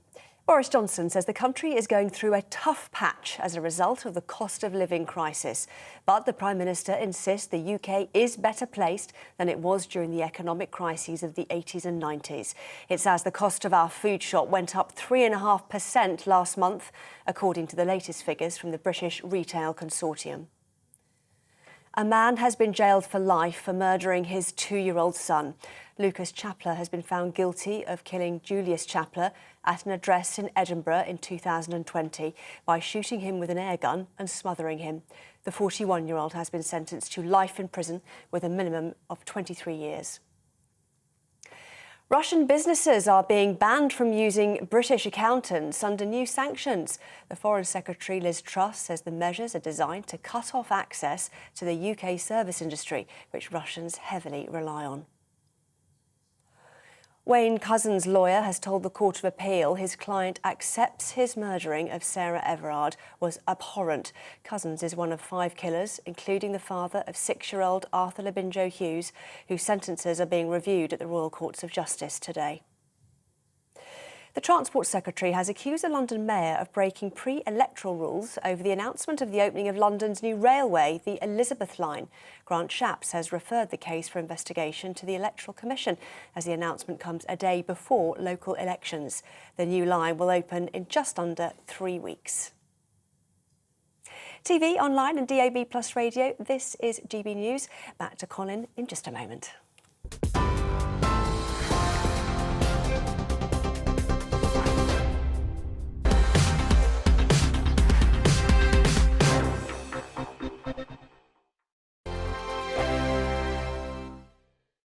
Hello, I'm Michelle Dewberry and you can join me every weekday 6 till 7 on Jubes and Kerr. Me and my panel will get stuck right into the day's events, and I can tell you, in fact, I can warn you, expect some robust debates, some strong opinions and perspectives from both sides of the fence. It's about you at home as well. I love to read out all of your comments, or at least as many as I can. So join me, Michelle Dewberry, Monday to Friday, 6 till 7 on Jubes and Kerr. On radio, they call it the drive time slot, 4 p.m. until 6 p.m. as listeners head home. It's that part of the schedule when the dust of the day's events begin to clarify, and we try to make sense of it for you. Brazier is drive time for radio and TV. It's fast, it's punchy, it's opinionated, there's a Brazier angle and a little bit of levity. That's the question. That's 2 questions, actually. That's Brazier, Monday to Thursday, 4 till 6 on GB News. Hello, I'm Patrick Christie's. And I'm Mercy Moroki. Make sure that you join us Monday to Thursday, 10 a.m. until midday, right here on GB News for To The Point. We're not afraid to talk about the topics that matter to you, or the big topics that always matter. We cover absolutely everything, from the breaking political stories of the day to law and order, what's going on in the channel. We're not afraid to hold people to account. We always make sure we include your views on our show. Indeed, if you're thinking it, you can guarantee that we're saying it. So make sure you join the conversation with us, 10 a.m. until midday, Monday to Thursday for To The Point on GB News. I'm Dan Wootton. Join me Monday to Thursday from 9 to 11 for the feistiest and most fun news debate on TV, where free speech reigns. I'll bring you a sharp take on the day's biggest stories, bombshell newsmaker interviews, and A-list guests. And I guarantee you, no spin, no bias, no censorship, and no reason to go to bed. That's Dan Wootton tonight, Monday to Thursdays from 9 on GB News.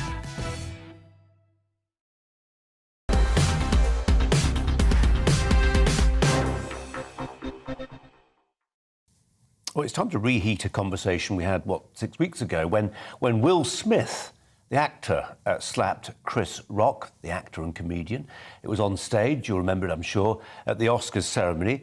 Well, at the time, when we were passing it and thinking about it, one comedian on this show told me the incident, if anything, would encourage audience members who didn't like a joke that had been told to respond not just by heckling, but with some physical violence. Well, last night, the American comedian Dave Chappelle was attacked as he walked on stage.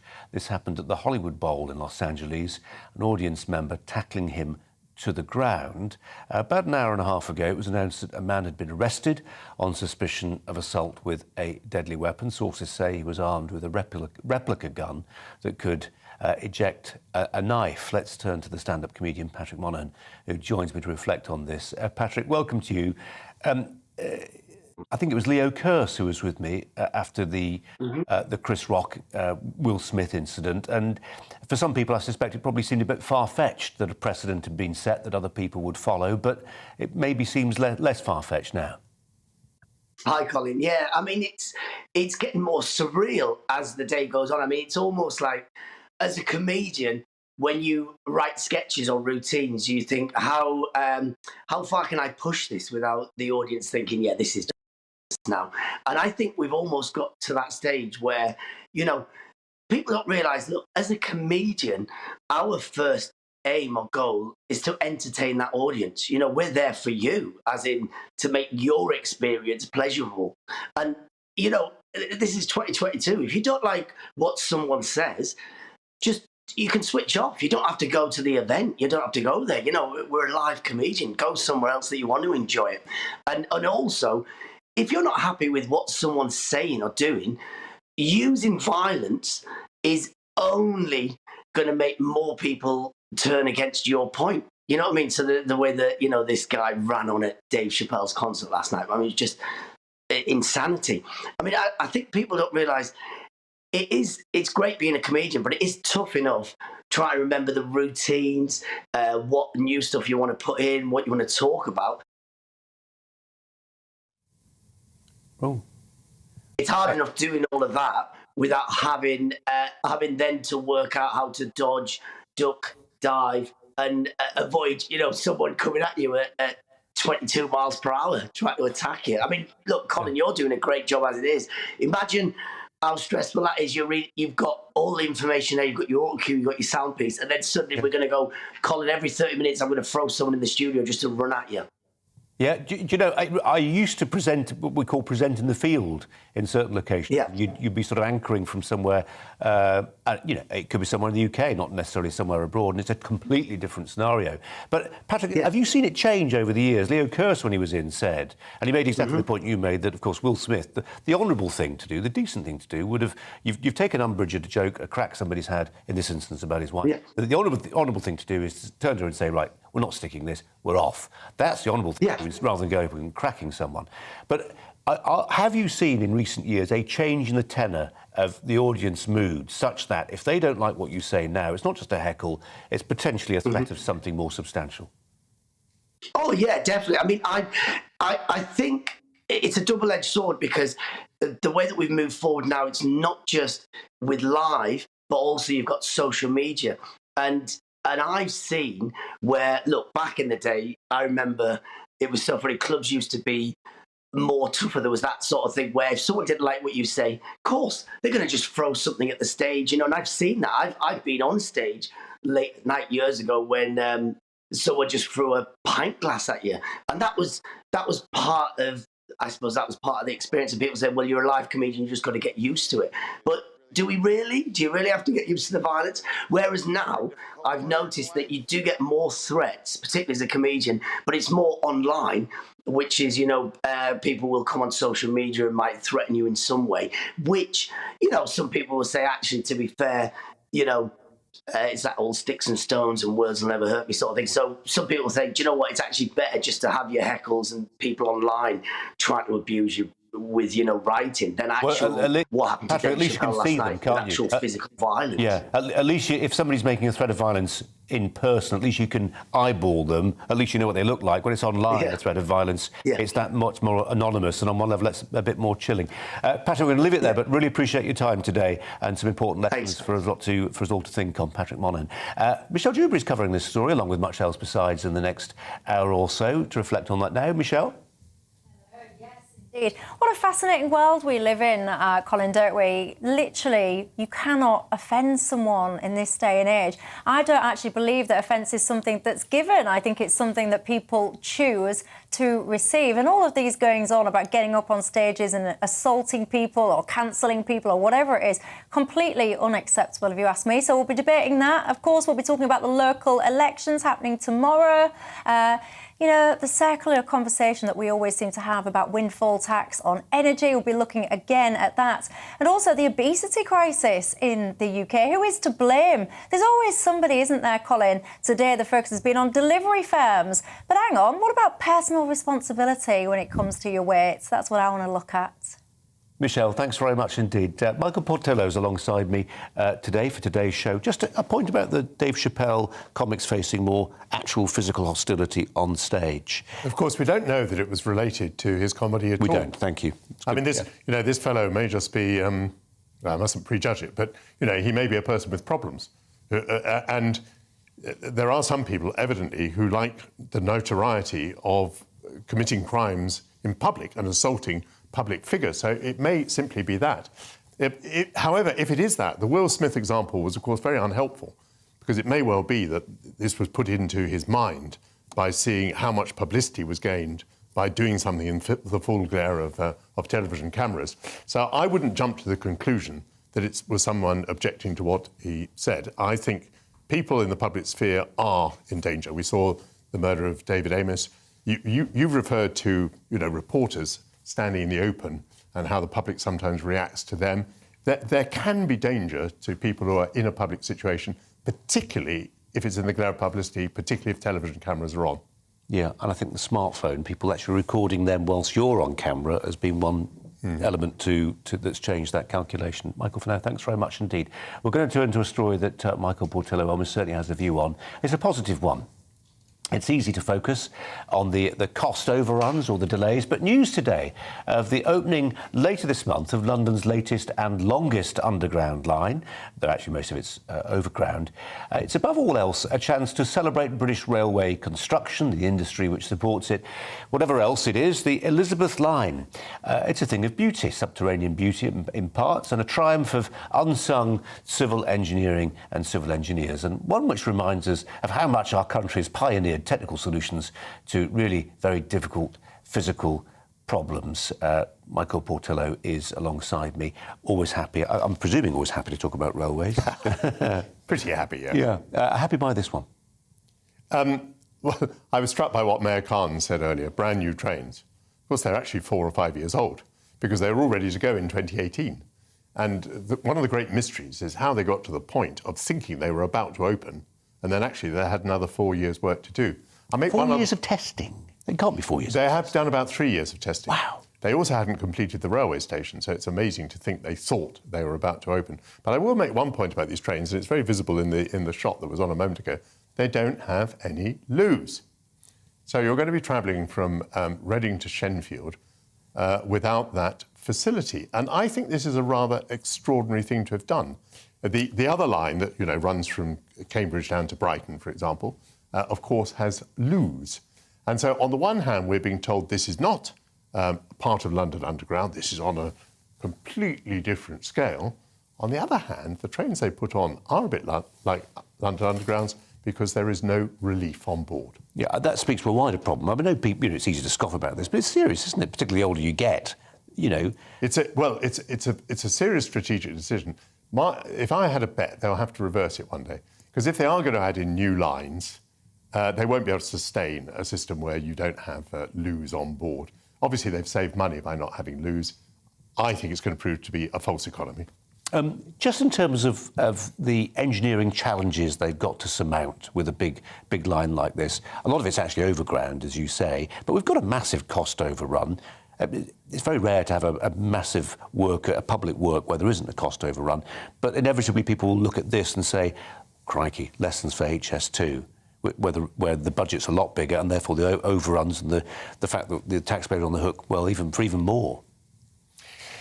HS2 should be simpler in a couple of ways. So HS2 has a lot of tunnels, but they're not having to dodge all the things that you're having to dodge underground in London, because there are already so many enormous bits of infrastructure under the ground in London. So HS2 doesn't have to do all of that.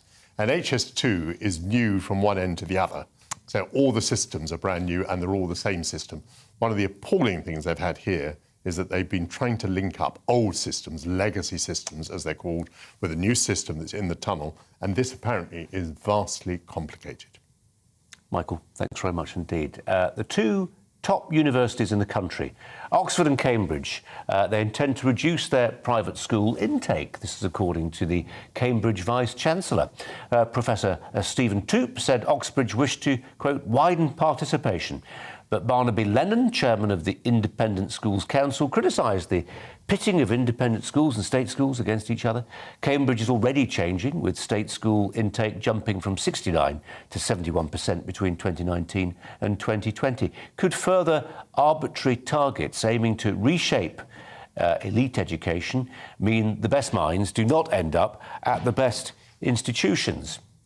Chris McGovern is chairman of the Campaign for Real Education. It advocates for higher standards in schooling. Chris McGovern, welcome to you. I made the point yesterday to somebody who was saying, look, let's have more fairness in getting into higher education. But actually the world's not fair, is it? We are in competition with countries like China, for instance, who have incredibly grueling standards for their civil service entry and the brightest minds attracted to it. And we are in competition with them in the global marketplace of ideas. We need the best possible minds at our best possible universities. We absolutely do. And at the moment, it's probably a sad reflection on the state system that they're not doing such a good job, perhaps, as the private sector on the whole. We tend to get to higher levels in the private sector. That's seen in results, GCSE results. But I think, and I know Cambridge and Oxford quite well, and I've spoken at their various debates up there. And I think the universities themselves are very well-meaning.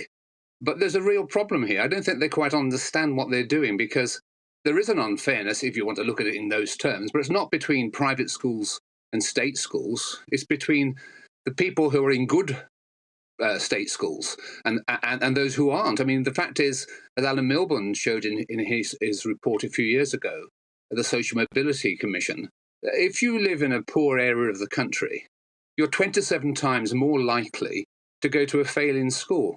In other words, what I'm saying is that we have selection in the state sector by postcode. And people who've got money can afford to live in a nice area, a nice school. So what Oxford and Cambridge are doing is not going to solve the problem at all, because all they're going to do is allow children from state schools more places than Oxford. But they're better state schools with the richer parents. So we've got a real problem here. We do want talent to come forward, of course. And at the moment, certain subjects state school children don't apply for. I mean, classics, for example, Latin and Greek, very few state schools, foreign languages, and even to some extent physics, because they're not getting taught. We want to solve the problem of fairness and make standards higher more generally in universities. We've got to look at the children in primary school and in preschool.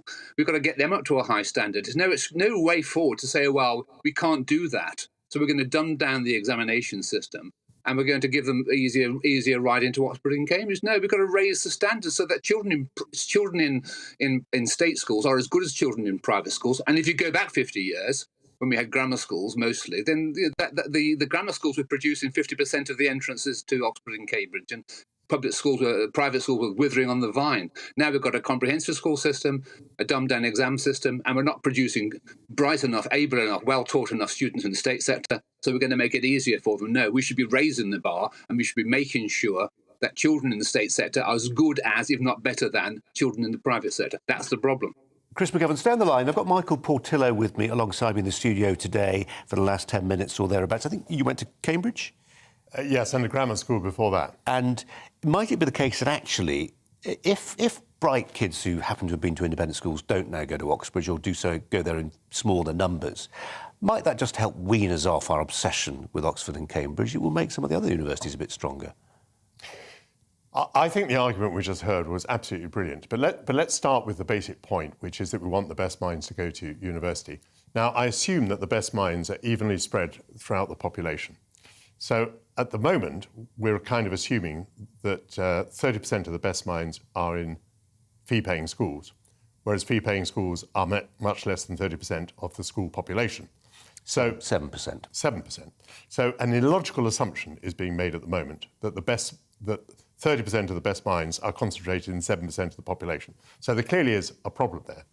But what Chris has just said about this particular solution is absolutely right.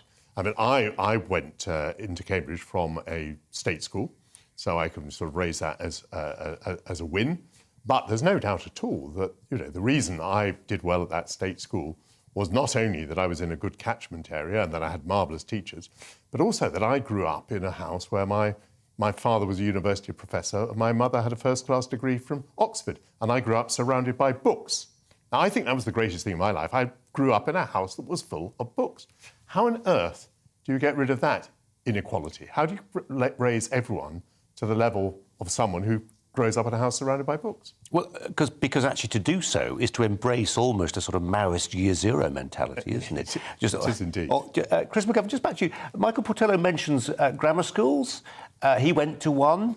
We were talking yesterday with Peter Hitchens, Chris McGovern, about the Tory idea recently floated in the last couple of days that it could be a goer again. What say you? Might we get grammar schools back? Well, look, what I say is this. If you look at our very, very best, our top independent schools, the very top of the elite, their average standard in mathematics is the same standard as the children of the street cleaners in Shanghai. That's been according to the OECD. It's about good teaching. So, yes, I mean, there are all sorts of reasons why private schools do well, but the main reason is always back to teaching. And yet it's quite a shock to say the boys at Westminster over the road from Parliament, which is, and some girls too go there now, very prestigious, top-ranking school. Yes, they're very good, but they're no better than the manual workers' children in parts of China and Singapore and so forth, because our standards, when we got rid of grammar schools, we got rid of the grammar school exam. And the GCSE is a poor exam, but in Singapore, top flying organisation for education, they still use the O-level that we ban here. So you can do things, you can achieve things. Singapore, 50, 60 years ago, mostly illiterate. Now it's 3 years ahead of us. You can achieve a lot. It's all about good teaching. And that comes back to our campaign. Get back to some traditional methods which actually work, and you can see them working particularly in the Asia Pacific, but also in places like Estonia and even in Poland in Europe. Chris McGovern, we'll leave it there, but as ever, really appreciate your thoughts. Thanks very much indeed. Just a final thought from Michael Portillo, who's been with us for the last couple of hours. On education, on grammar schools, I mean, for some people will just, here we go again. The Tories have got an election coming up. They're going to blow the old dog whistle again. They know that some people like grammar schools, but you believe in them. I do believe in them. I don't believe in them exclusively. I think they can play a very important part because there's no fee to be paid there, and so they are open to children of any kind of background whatsoever. The reason that people got rid of grammar schools was not that there was anything wrong with grammar schools, it was that the secondary moderns, the other schools that people went to, were so poor. And typically Britain, I mean, this absolutely fits with what Chris McGovern has been saying. We had great schools in the grammar schools, but we had bad schools in the secondary modern schools. So what was the solution? To abolish the good ones, to abolish the grammar schools and make them all into comprehensives, which were very much like secondary moderns. It's been typical of the British approach. Fairness is the most important thing. So if you've got something that works and that's good, destroy it. And what Chris McGovern is now putting his finger on is, Oxford and Cambridge are pretty good, but is someone now in the cause of fairness going to destroy them too? But also, isn't it interesting, we've got 30 seconds left, that there is, I think, sometimes a parochialism at the heart of some of these debates, and we forget that there is this big old world out there.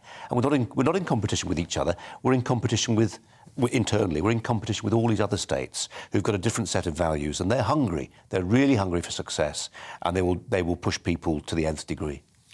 Chris McGovern made a devastating point about our standards being about the same as the children's street cleaners or whatever in China. For the moment, by the way, Cambridge is full of Chinese students. We'll see whether it remains that way. Michael Portillo, thanks very much indeed. Michelle Dewberry is next. Do stand by. Hello, I'm Alex Deakin with your latest weather update from the Met Office. Things are warming up, certainly tomorrow, where it's sunny, feeling quite a bit warmer than recent days, and most will have a dry day. There's always one or two exceptions. Certainly far from dry out there this afternoon. These weather fronts have been bringing some fairly heavy showers.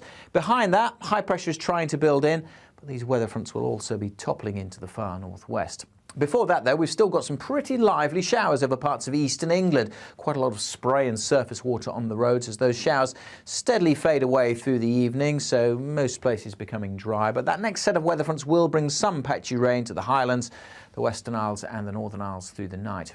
For most, though, it's dry. We'll have some clear spells developing, and temperatures certainly across England and Wales dropping well down into single figures. A coolish start to Thursday, but by and large it's going to be a fine day. By the afternoon, feeling warmer than today as well. The main exception will be the Highlands, the Western Isles, where we see cloud and rain on and off for much of the day. One or two showers